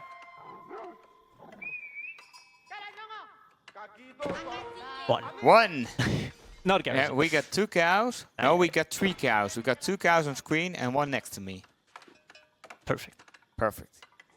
So you're gonna get a food for us as well? Oh, we got an engagement at the rebase. We're watching a game, and another horseman gonna get down, gonna get taken out, and the archers, they're trying to tickle away at that man-at-arm. Another horseman, very low HP, will go down as well, and now it's Cat's trying to throw away his army just before he gets to Castle 8, but backs off just in time. So, right now we have a little bit of a, almost a lull state. Has that villager, there has, that Villager down! Villager down! The mighty infantry strikes once again. And yeah, upgrades coming now through for Cat here. Remember, they're cheaper, they're faster. They are the Malians. Remember, there was a guys one time in a while back who was just running around giving gold to everyone. So might as well give it to everyone. Yeah, we see the imported armor coming in. That's a juicy upgrade for your sofas. They gave a lot of additional armor that makes them so tanky. We see the Predator trying to sneak in some relics. We also have a scout in the back trying to see what Cat's up to, and Cat is just pushing into the face of kiljardi, trying to keep him in his base, so he'll have full map control. But we also got a gilded knight coming out. You know, in Order of the Night Dragon, they can like 2-shot villagers without the charge. Really powerful raiding unit. And now it's just a case of getting that gilded knight into his base. Yeah, it's also quite scary, right? I mean, this knight hopefully can do a lot of damage and even cause some, you know, chaos in the back. Is probably the main thing that actually wants to be happening, though. My biggest fear as well is the second we start getting poison archers through, these gilded man-at-arms is going to be really squishy. Yeah, like the poison really takes like 3 damage every couple of seconds. So slowly but surely they are worn down, even though they're melee heavy armored units. And the Predator getting caught out. He's not gonna cut through the gate. Wolf is mad about it, but he's gonna get chopped down as well. I'm just like, one of the things I'm so happy about with Order is the fact that they don't have like gilded priests or gilded scouts. Yeah, and we got this clump of men-at-arms pushing the Sofa away. Poison armors coming in, but not ready as yet. It's gonna take a long time. Sofa protecting those archers. He doesn't want to lose them as well. Trying to take the fight, but Cat is backing off again. He's just losing too much armor. He doesn't have all the upgrades that he wants yet. He wants that second ranged attack upgrade. He wants that poison archer upgrade to do even more damage against the units of kiljardi. Yeah, and this is the thing as well, right? Like, you normally would think like, okay, cool, Mali don't have crossbows, so let me make man-at-arms, let me make these heavy units. And that is despite the fact that there is no Musafadi on the other side as well. Quick little TC up there, might have been a misclick, it might have been a good play. It's so hard to deal with, it's so annoying, that sneaky little... Oh, the Imam taking away the relic before the prelate. And that other prelate going to take the sacred side is telegraphing to the Cat's army like, I'm over here, please don't kill me. But he's even walking even further. He's like searching for a purpose on the map. Yeah, and we're starting to get that up to that point as well of Mali versus Order. You just have too much to throw at the quality that Kiljardi at Order of the Dragon has. Needs to be careful here though, not to lose this relic. It's not Regnitz, but it's still there. An upgraded tower might not be doing too much, as it's not able to upgrade it either. It has arrows that doesn't have sprinkled either. Yeah, and like Cat has the upgrades that he wants now. You see all the purple color, the purple cloud around those units, and that Knight barely survives, but taking so much damage even after the fight because the damage of the poison just keeps ticking, and Cat going in and out, doing that run and rinse and repeat tactic, and now he has enough units to overwhelm the units because they're getting surrounded, and slowly but surely the units are dying down. There's only 4 left, it's only 3 left, it's only 2 left. It's a Man-at-Arms and a Gilded Knight against the world, and they're leaving the world together. Yeah, and one of the things that was attempted by Kiljardi here, like we can see him having, he had for a little bit there, he had some Inspires Warriors there, so he still has that tech, like he's still trying to make a couple of prelates to actually be able to help with this. We do see that Knight, right? They're still able to do a little bit of damage, tanked a lot of damage. But look at this, right? 3 shots, and then he just dies to the poison. Man-at-Arms is going to do exactly the same. 3 shots, 4th one, and then dies to the poison. Yeah, There's just nothing Kiljardi can effectively throw at what Cat has, and he knows it himself. Yeah, even the relic gone now, and Kiljardi knows we're gonna go for the English villagers! Oh, yo. I'm actually kind of excited for that. Yeah, I would hope so. I'm not expecting it, but a man can dream. A man can dream. Now, order sips coming in from the players as well here. Glasses was up there for a little bit as well. Last map though, it is Lipany. It's Lipany, so I'm guessing he's gonna pop out the Byzantines. Like, that's pretty obvious. It is Byzantines in English, and it's Ayyubid or Ottomans. Yeah, what do you want to play against? What are you expecting to play against? And which civ do you want against that expected civ? Like Ayyubids on Lipany sounds pretty good to me. I think I will pick Ayyubids over Ottomans. Yeah, and I would also pick Byzantines over English. Yeah, I would. So you will get the Byzantines against the Ayyubid matchup. I don't know how comfortable they are with those civs and that specific matchup. Yeah, and that's the thing as well, right? Like, it's like, okay, how deep do we want to mind game this? Yeah. Like, how quickly do we want to do that? It is going to be Byzantines for Kiljardi, and on the other side, it is going to be Ayyubids. So it is the one we expected. It's not the one we hoped for. No. We hoped for the English villager was on the Ottoman, but that's not the case. It's gonna be the Byzantine. It's gonna be the oiler units against the camels. So yeah. I think. Oh, it's so hard though. You can't gulp here. You're not going to be gulping. Like, that's not happening. Especially not, like, cat effects are strong, but they're not like against camel lance are strong. Jiggly, hopefully you're in chat and can prove me wrong on this one. Just so we can time you out. Jiggly has his fingers crossed like, yeah, come on, gulp it, so I can tell everybody that I made up this thread and I'll be famous. But that's probably not going to be the case. No, I just want him to type so I can quickly ban him. Oh, yeah. That's the thing with you guys, right? Yeah. But yeah, but Boy also stole my phone and tried to ban him, but I prevented it at the last second. I was like, no, give me back my phone. And I already had timeout. I was like, oh my god, can't leave anything hanging around. So yeah, I think Cat here has he has pretty much a very open playing field. Regardless of what you do here. Like, for once, we actually might not see Pro Scouts, although Byzantine Pro Scout with a Grand Winery, you don't have to drop a mill, so it's 50 wood saved.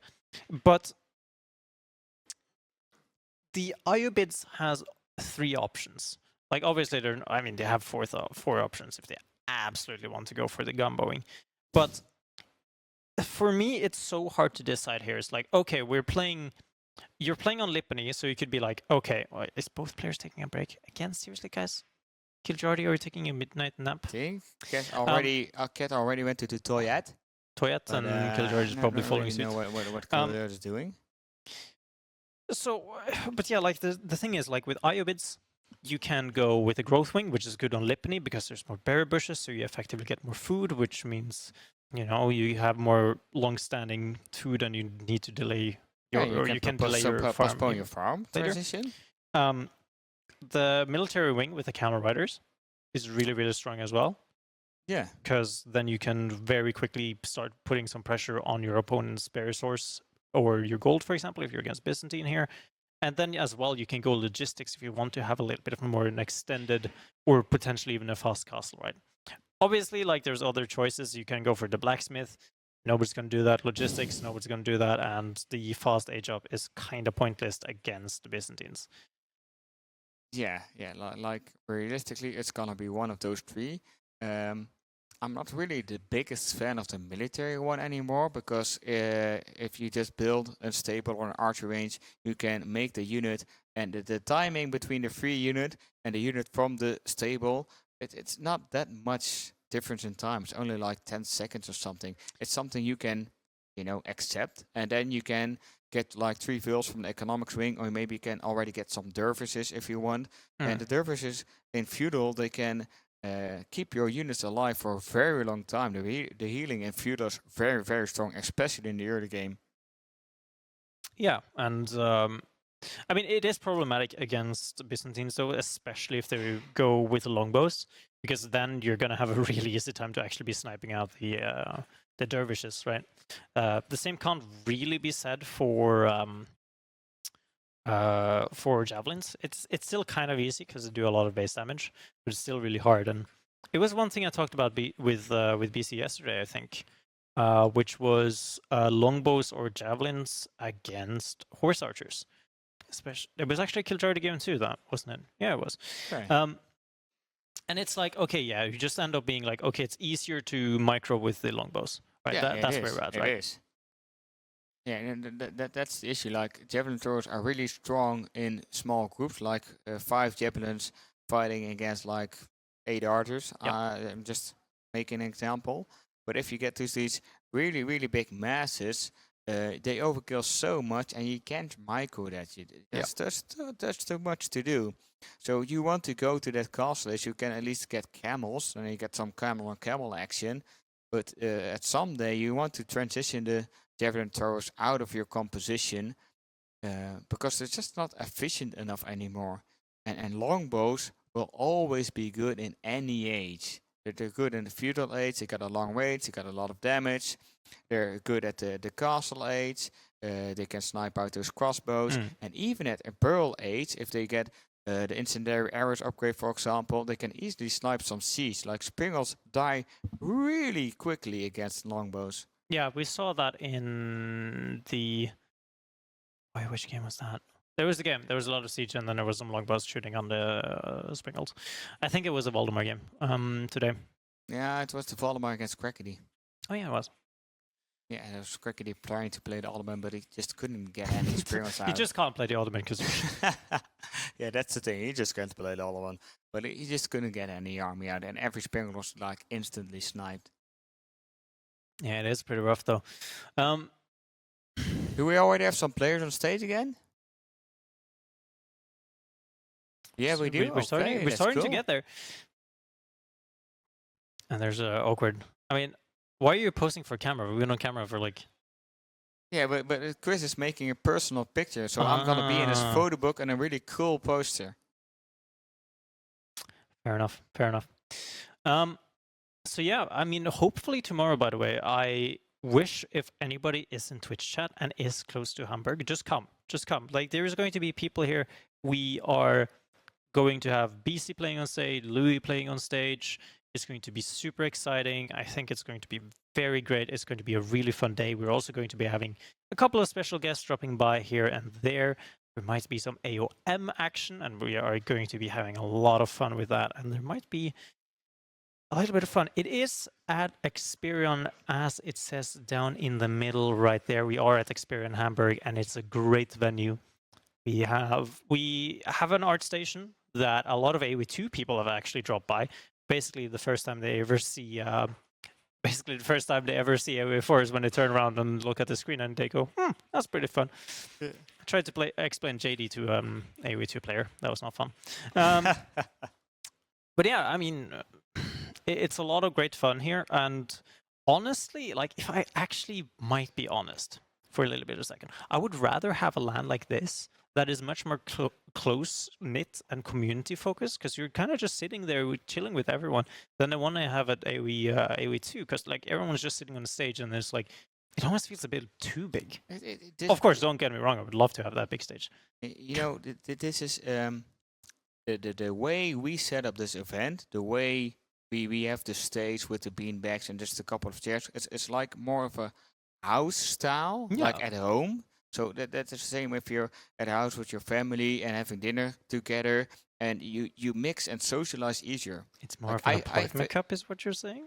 What do you say? It's more of an apartment cup style? Yeah, so something like that. You know, that's just fun to be around everyone, interact. You're gonna share stories, you're gonna share experience, you're gonna socialize, you're gonna bond. And I've been to Red Bull Wall a lot in Heidelberg, which was a really big stage with a really big crowd. And I had the luck to be next to Borgix on the one side and Crackedy on the other side. So I had a really good seat, like with two really nice, fun people who would talk with me a lot. But I didn't talk to anyone else besides those two. Instead of, at the bar. But I'm talking in the stage right now. You know, got different places and different situations. Yeah, like a bar. I'm still going to try really, really hard tonight, by the way, to get Louis out on some karaoke. Yeah, we got a party tonight. We got a community party tonight. Yeah. But let's get into the game, because we all hear the scouts picking up some sheep. You want to hide this one up, cow? In the left corner, we are going to be having cats. Oh, sorry, it's Kiljardi, my bad. Playing the Byzantines. On the right side, it is Cat playing the Ayyubids. Hell yeah, and they're collecting sheep, and they already got a lot. But that's 3 sheep already for Kiljardi. He's not picking up another one yet, but he's gonna get 1 sheep pretty soon, we guess. Chris is already looking for them, observing, hearing the sounds. Kiljardi is gonna get some food for himself. Yeah, so I mean, this is two very heavy berry sieves, considering, you know, their oils and also being an Abbasid variant. So they have this berry bonus. So playing these on Lipany is quite nice. They have Lipany is basically dry Arabia, but they have some cliffs and some extra berries. That's about it. And Growthwing is actually going to be the choice here for cats, as probably the safe and nice option, and not as wild as we were hoping for. Yeah, it's just 3 extra villagers. It's always gives some a little additional food on those berries bushes. You know, it's just a safe play, like you said. You get 3 villagers, they get 40 resources. That's 120 resources every minute. So as long as you don't lose them, you have more value out of them than the military wing with the 3 desert racers. It's just really important to just not let them die. Yeah, for sure. And that's the state quote right there, right? Maybe. Just don't die. Just don't die. Just don't die. I mean, Sipahi Arbitria here for Kiljardi, though. Could be spicy on the other side. There is a Shugunu and elephants. Would be real nice. I mean, we're getting some cheering sounds here, but unfortunately that's for the AoE2 part, so I'm guessing one of the games has been fun. So, actually one of the funny things, so I have Vodka on Steam, right? Since he is the observer at the AoE2 as well. Yeah. And then, like, I was sitting here observing, and then on, like, the corner of my eyes, in Steam, I just see him, like, Vodka is now playing Slay the Spire. I was like, okay, cool, let's set this over. That's really nice, but Slay the Spire is also a really fun game. It's a really good game, It's just something you can look into if you, like, have some free time, and you want to, like, a game that doesn't need that much knowledge or not that much investment for time. It's a good mobile game, actually, too.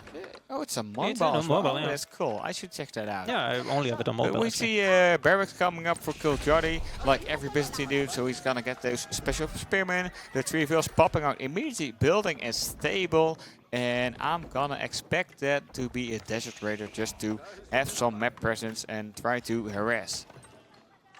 Yeah, getting at that Desert Raider, and we talked about this, right? The timing you actually have is not that. Pro Scouts.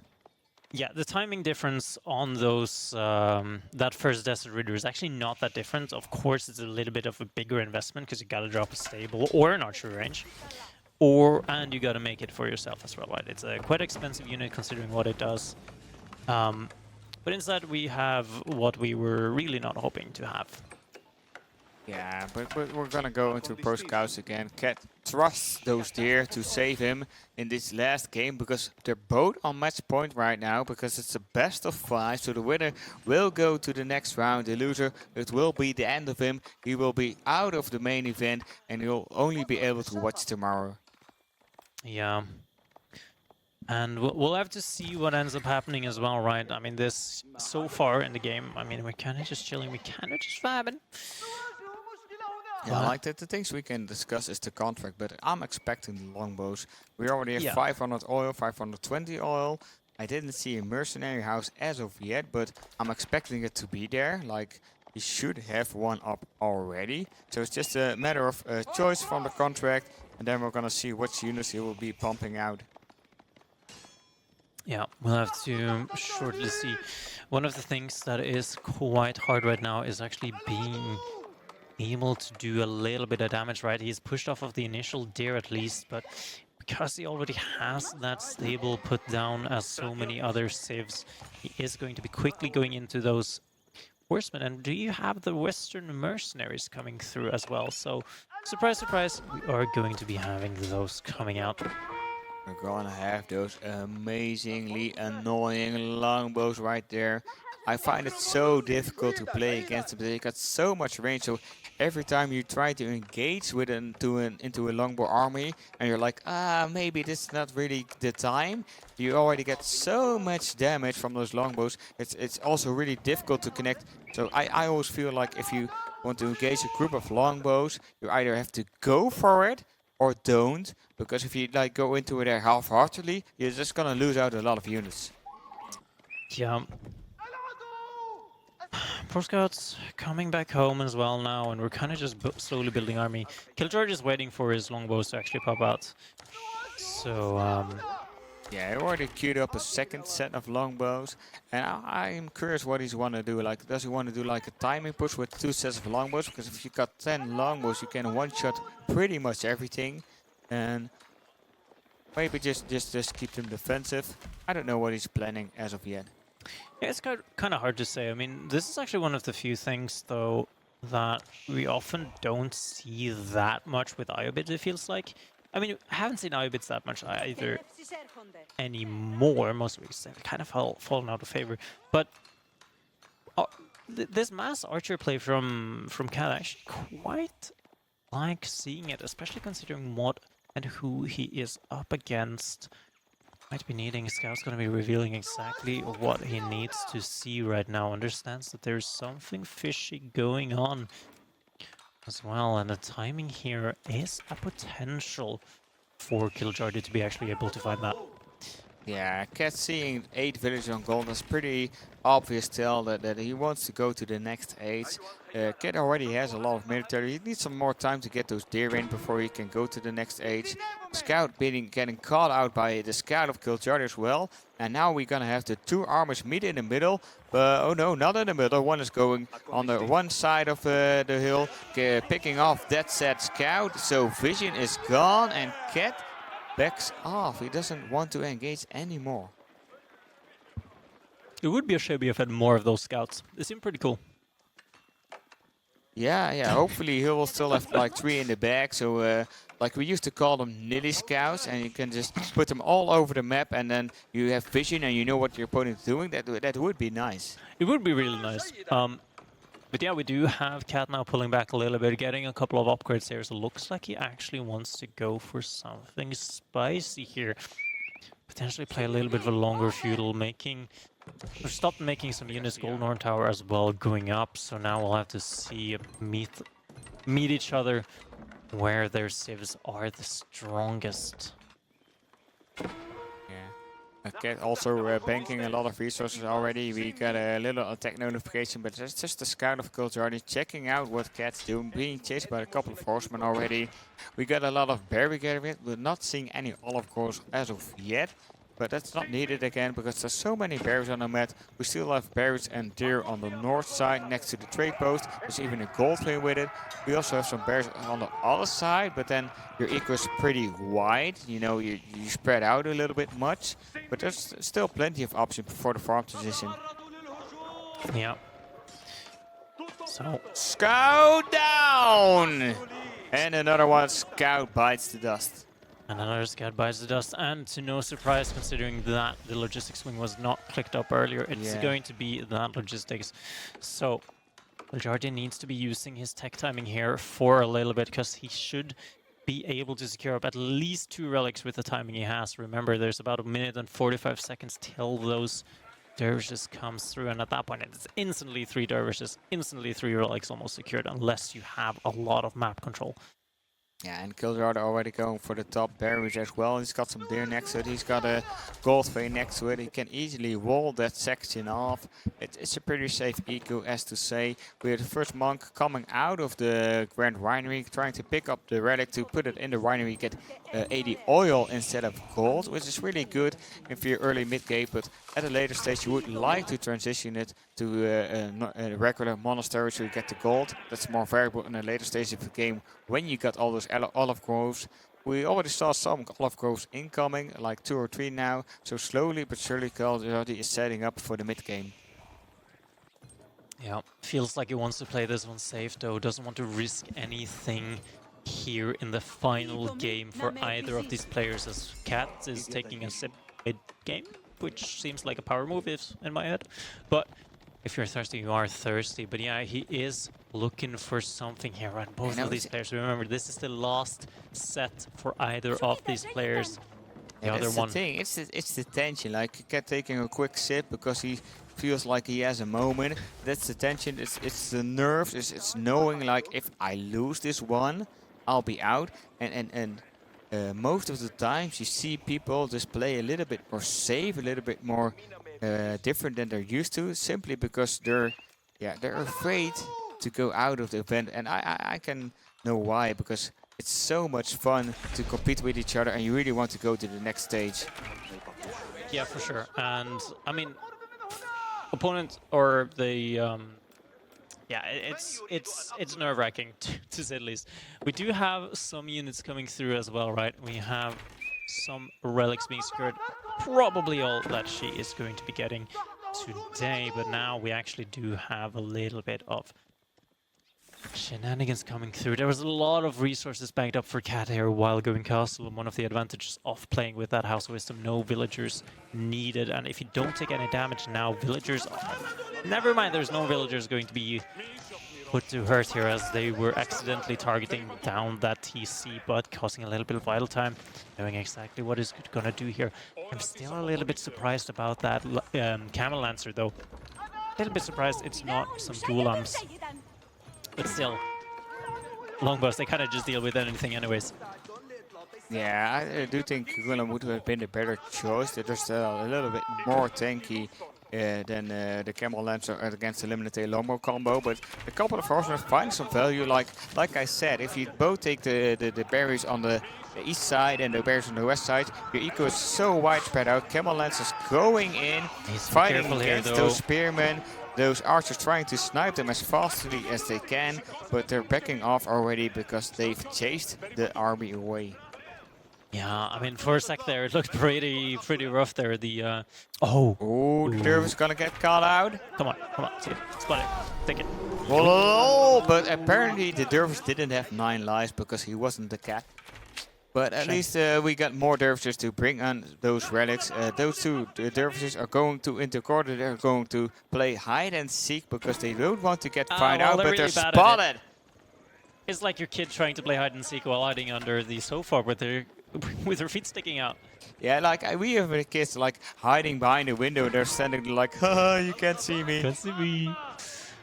Well, unfortunately, They could this time around, though. That monk might be pretty quickly going down, though. Not even going to be picking up and looking at his shiny new toy for even a second here, though. Kiljardi, his mass is building slowly but surely. Relics only one in the bag. No, sorry, not even one in the bag for Cat. So all of them, his entire logistics wing completely gone to nothing as of right now. Now Longbows needs to be careful here, needs to be also careful not to lose enough Limitane, needs those to defend against those Camel Lancers, who is looking so hard to see if they can find anything on the back. Horsemen raiding at the same time. Yeah, villagers. That's the thing, like we talked about before, like the economy of Kiljardi is spread out so wide, and he doesn't have any walls as of yet, so he's really susceptible to those raids, and Cat is making use of that open areas as much as he can, taking out multiple villages on the wood line already. That's 1, 2, 3, 3 villages down already. Yeah, and this is the reluctancy of Kiljardi not walling his map. Yes, that's so much map control, and this was something Louis talked about in that interview. Wall when you scout, and then don't get punished for this now too. Holding hands, taking back their shiny new relics of some ashes of their dead brethren. I still do not know what a relic actually is. It's probably some shiny new thing. Some as discussed it might be their ashes of some holy people. Anyways, the case here though for Kiljardi, his food is struggling. He was idle a lot. He still hasn't done a full farm transition. He's still stuck out on these berries, right? Still pretty good considering all things. Mangonel Tower coming in as well with the fortifications, taking a lot of damage. We can see why these Mangonel Towers are so damn annoying. Because even though these are cavalry units, they're still not doing too well. Yeah, and meanwhile we got the Mamluk upgrade coming in for the Ayyubids, which gives a lot of additional damage and movement speed if they manage to kill a unit. That's one of the special upgrades that the Ayyubids have, where the first wall is coming up right now. Kiljardi recognizes maybe I should like section up the map so I don't get raided that easily, but we already have a raid on the other bears coming in. We got a blueprint for a mill by the tower, but no villagers as of yet, and Cat is gonna push. Yeah, I mean it's a pretty scary mass, all things considered. What Cat is moving out with here, though. It's not that much to counter, especially considering what is on the field as well. There's like 2 units that can counter this. It's not that good. Farm transitioning is slowly but surely starting to come together here a little bit. It's going to be revealing exactly what he has planned here a little bit, so needs to be careful to not move too far away or lose enough, though. A second TC might be on the table. There's a lot of villagers in stone. Why is he moving towards the Mangonel Tower? One beautiful shot there. A second one coming down from downtown, hitting the cliff, bouncing off, doing a little bit of a trick shot. Oh, you even heard the camel go to the ground, like this amazing sound effect of the camel, like and dropping to the ground, and that's another dead camel for you. And meanwhile, we got camel lances in the back on the olive groves near the Grind Winery. We also got sacred sites being taken.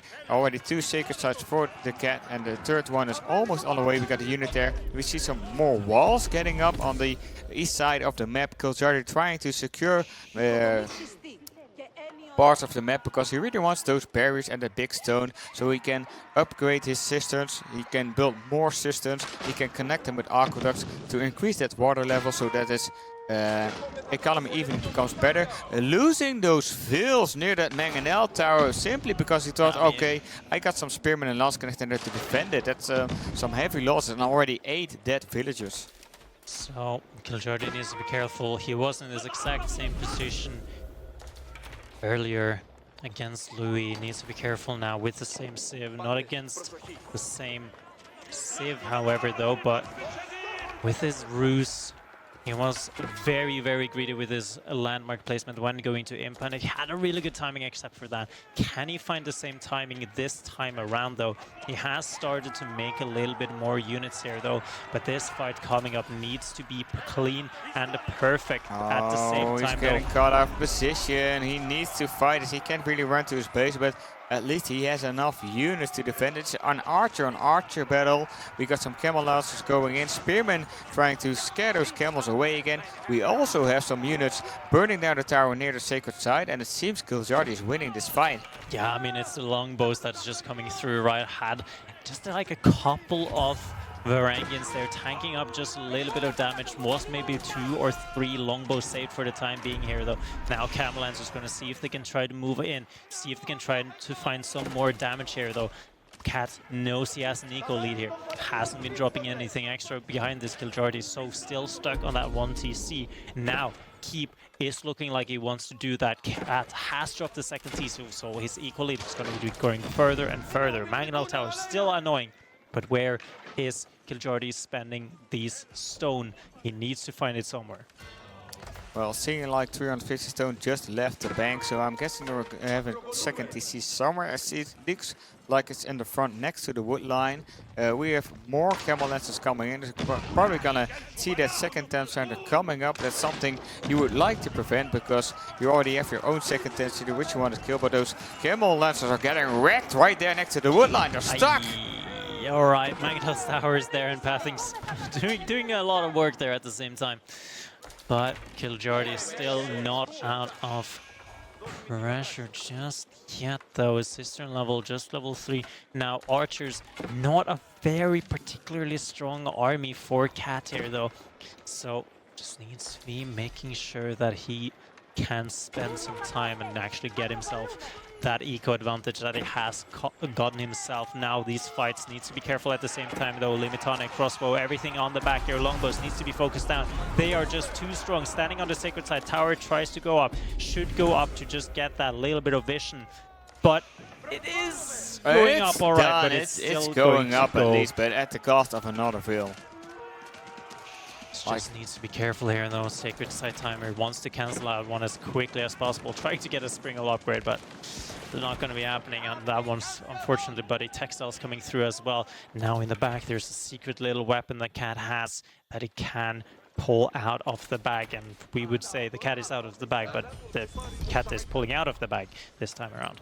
Yeah, this cat is showing that he has 9 lives at least, but he doesn't want to die, and he keeps trying. Another first sacred site is being decapped because cat already had 3 sacred sites for a very long time, so that's a lot of gold income. But he only has 1 relic, and kiljardi has 4. That's kind of compensates, and kiljardi taking even more barriers in the front of his base. He's refusing to play safe. He's saying those barriers are mine. Mangonel.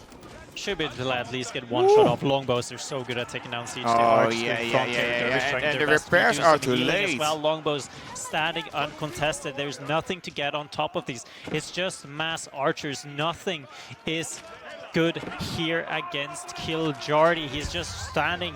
He is just fighting, sees that second TC, just going to be taking these shots down on these archers. They might have the Salt and Spam blocks, but it's not going to help when you're so squishy. You're not going to be able to do damage against this front line that kiljardi has. He's just marching in, taking so much damage at the same time as giving some back as well. Needs to be taking down these Ghulams. They are standing there strong, making sure that the archers on the backside can get just a little bit of extra damage, diving underneath here as well. Shield wall coming up. This is just not a good fight for Cat. He's just bleeding and bleeding and bleeding, and I don't think there's a way he can properly stop this. Yeah, kiljardi just pushing on all his button. He's pushing his army way further in his base, and he does have some raids in the back of his base. He should be careful not losing all his fields while trying to push his army in the base of Cat. Meanwhile, also demolishing towers on the sacred sites, taking those sacred sites for himself so that they also has sacred sites besides the relics that he already has. Reinforcements coming in. They're kind of stuck on a second TC right now. A lot of villagers going into the TC trying to help out with taking out these numbers.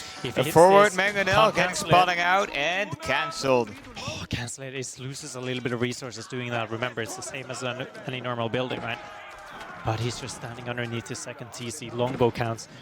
He's actually struggling to spend the amount of olive oil he actually has right now, which is actually pretty insane. Yeah, kiljardi is just looking for a way to regroup his army. He needs to like make one big dead ball so he can raise the base of Cat and finish this game. Mangonel getting finished now. Mangonel's gonna go up, leading the charge, trying to push all those longbows away and to have a little bit of breather and try to recover whatever he has. Yeah, I mean, he just needs a couple of good Mangonel shots here at this point, right? Oh, yeah. Crazy. Just a couple of Mangonel shots will be good. We got siege engineering incoming for kiljardi. I guess you want to make some ramps to push that TC that's so far up in the front. But we are at that point where I'm just thinking anything, like any cavalry right now would be so beautiful. Cat's going to be forced off of this. Remember, those few berries, they are actually boosted a little bit up from that early growth wing as well. And right now, he is just seeing and soaking up, right? The second Cat needs to do a farm transition, he's dead. Yeah, that's gonna be an issue, and kiljardi already have a lot of olive growth in his back, gathering both food and oil, so he's gonna get a lot of additional units for that. And kiljardi decapping that last tricket side, and he sees the army of Cat coming to his base too. Cat is trying to do the archer run by kiljardi, what he's famous for, but not succeeding. Yeah, now, I mean, feels like at this point he can kind of just walk in. I mean, he just needs to be careful of these choke points. He needs to be careful that there's not a Mangonel that gets 1, 2, 3 hits. Even though he is against longbows, so it's pretty damn easy to actually be taking these out. Dodging this first one, not going to even do a single point of damage or anything. Oh, Mangonel has to be careful. He's going all the way up the front. He's leading the charge, and Limerick they are charging again, getting in some good hits. And the longbowmen behind them, they're gonna focus the Mangonel as well, but it's getting repaired. And the villagers are gonna get a shot instead. The Mangonel doing his best to help out, take out as many longbows as he can. But a lot of villagers go down for it. And meanwhile, the front line of Cat is slowly but surely falling. The longbows, there's so many longbows there, and so many units are being taken out. I mean, it's still a great fight though, getting a lot of good villager kills here though. The repair is so damn broken. The Mangonel stays alive throughout all of those bow shots, but now there's nothing else. He should be able to target down this Mangonel. It has done its job well. Oh, that's a nice shot on the last moment. Repair on this one is, well, is not going to get that one, but the longbow mass is pretty low, but it's only here in the front. He still has a lot of army building up back home. Gulam starting to join in on the party as well now. Yeah, he has so many units in the back. If you look at the top of the screen, he should have like 34 longbows, 13 crossbows, 9 spearmen, 6 varying guards, but they're just not at the front as of yet. Cat trying his best to reinforce his army, but look at the food, it's so low. He has so little food to work with. Second TC also going down, and Cat has to fall back even further into his own base. Yeah, this is, I mean, it's still a good hold by Cat. I mean, being able to use that villagers to actually repair the Mangonel in time, it's a good job doing that. It definitely saved him for a couple of extra minutes here in this game, though. My main issue is the berries are running out on the map right now. There is no farms being dropped as well. Remember, this is not Abbasid. They can't be dropping cheaper farms. They can't do that through ecoing. Only have 75 wood per farm, and it's exceptionally hard to do. Kiljardi now standing on top of a lot of this production. Mangonel's in production as well. Needs those. Realize he actually needs a lot of that army moving around to actually be able to get out those Mangonels to protect them and also use them. The villager count now is starting to look even. Kiljardi's 2 TC. I think he has dropped that. I can't properly see on the map right now, but I think he has dropped the 2 TC in the back, and he absolutely has. And that villager lead is gone now for Cat. The amount of kills, the amount of time he's been spending here is just too damn high. Yeah. And now the torches on those rams, the Greek fire is going to be starting to hurt. Yeah, this is so painful for Cat because he has like 40 villagers of food. This is like a massive farm transition in the back, and it's gonna take some time before all those farms are set up. And oh, that's a nice shot with the Mangonel, taking down some longbowmen again. But it's gonna take some time before all his farms are set up, and he's gonna enjoy all the food that he's getting from it. And meanwhile, kiljardi will just be streaming units on top of his base. You can see the macro for Cat right now. He had 60 bills in food there, so he's absolutely desperate for anything here now. The fight is just going to be taken into his base now. Magnol's getting focused down here. Archer's standing strong around it. Looks like one Magnol might go down, but not before they've gotten some good shots on back here and on the front line here. Micro needs to be good from Cat. 2 Magnols is down. Torching still happening on the back on the lumber camp for some goddamn reason. Cat is tapping out, and kiljardi's gonna be joining his roommate Demu in the playoffs. Yeah, great game by both players, and kiljardi getting the win at the last second. It was so even because it went to 3-2. Yeah, but it went to 3 against 2, and that's not ain't for nothing because they're just so close. It could have gone either way. Like the last series, it was 3-1 for Cat, but they were really close games as well. Yeah. And that's what you get with this even playing field and these good players. Like you really have to earn your spot in the next day. Yeah, I mean, this was hard fought. I think kiljardi is ready to go to bed. I don't know what time it is, but it feels late.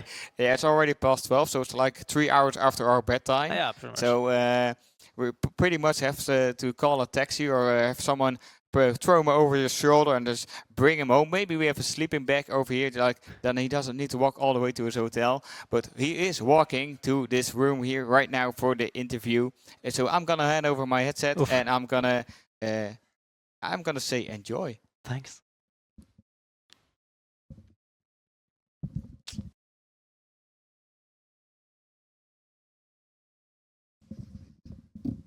Good. Happy? Exhausted. Yeah, I didn't feel so good before the games. I feel like I ate some sketchy kebab. And sketchy kebab? Yep. It was coming up a bit. Oof. That has. It was nice having 2 toilet breaks then, I guess. Huh? It was nice having 2 toilet breaks then. Yeah. I needed those. I mean, okay. So, first of all, Abbasid on Himayama didn't work out. I mean, he had China. What can you do against China? Can't really do much, but... it looks really... like, it still looked good, though, for a sec there. Did it? Kind of. I'm giving you some hope. I don't think it was ever my game. I mean, it's still, though. So... But yeah, so... you did get the HRE Mongols matchup that you managed to win the reverse of. Against Louis. What did you do different than Louis that managed to win you this game? I mean, I went for the Dark Age spears, which Louis didn't. It's pretty safe to do it, so I just did it, and he actually didn't even go the spears, so yeah. I harassed his gold, got a good start that way, and then he was just... I mean, it's impossible matchup if you just don't lose control at the beginning. I mean, yeah, you managed to get a lot of pressure, right? He did, interestingly enough, go for Silver Tree. Was that like, I feel like you kind of were caught off guard by it, but then you kind of realized like, okay, it's kind of bad. No, I was scouting for it from the start, but it's like pretty hard to defend on the Tri-Arabia, but I guess it's the only real option. You don't think you could go Garrison's there? Like, you don't think better Not eco? Not after the start. Like, when I played against Louis, I got the tower up on his gold, so he can't pro scout. Yeah, but like, when it's different. Going deer stones and then actually having that little bit better eco, it like at least brings you a little bit closer to the HRE eco. Yeah, but it's not close enough. And then the JD game. You must have felt pretty good after that game. No, not really. I played that so bad. The beginning was so good, and I still somehow managed to make it like a fight. I should have like easily won it from the start. But you got some really good villager kills so pretty early on, though, right? Yeah, so I think I got like four. Yeah, you got 4 real kills. So so it should have been over there, but somehow I managed to mess it up a bit. I mean, it is the French versus Japan. I think like. Do you think like French Japan, JD Japan is like good for the French? I think in this meta, when you get the pro scouts, it's probably better for the Frenches. All right, final game though. Final question. At what point do you was like, yes, okay, now I make it. I don't think there was a point. I'm stressing out because first I was like, yeah, I'm getting the relics, but then he went for the monk wing, and then suddenly I lost the 3 relics, and I'm like panicking. I need to stop those. And then there's like a fight in the middle, and there was a lot of the forest, so I couldn't see really what's happening. So I didn't know exactly how big his army was, but like, but then I stopped the 2 monks and got the 2 relics back, and that's when I like, okay, now just don't die. And then I almost died. I think you almost died. Yeah, I mean, it looks really scary there for a second, and you know, you were able to actually hold off a lot with the Camel Lancers pushes that he actually tried to do, and you know, it's also a big problem of just like in general, right? It's just like trying to play against that, and it was also very unorthodox of him to go like this mass archer. Do you think like there's any merit to that strat, or is it just like? I mean, it's pretty natural for the Ayyubids to get the Camel Lancer and Archer combo, but of course then I can just make the, what are those, MAAs? Yeah, the Gulams, yeah. And then it's no, like sorry, yeah, the Varigans. Yeah, they're like tanking a lot, so it gets a bit awkward, but I don't know. It's not bad, I think. Yeah. And what is your final thought on randoming English? Any thoughts it was on the last civ left. Bart was just like, but why did he random English? And I was like, it's the last civ. And I was like, no, but there's like 14 civs picked. And I was like, no. So, anyways, well, are you going to be poking Demu, or is Demu going to be poking you in the room? We will see.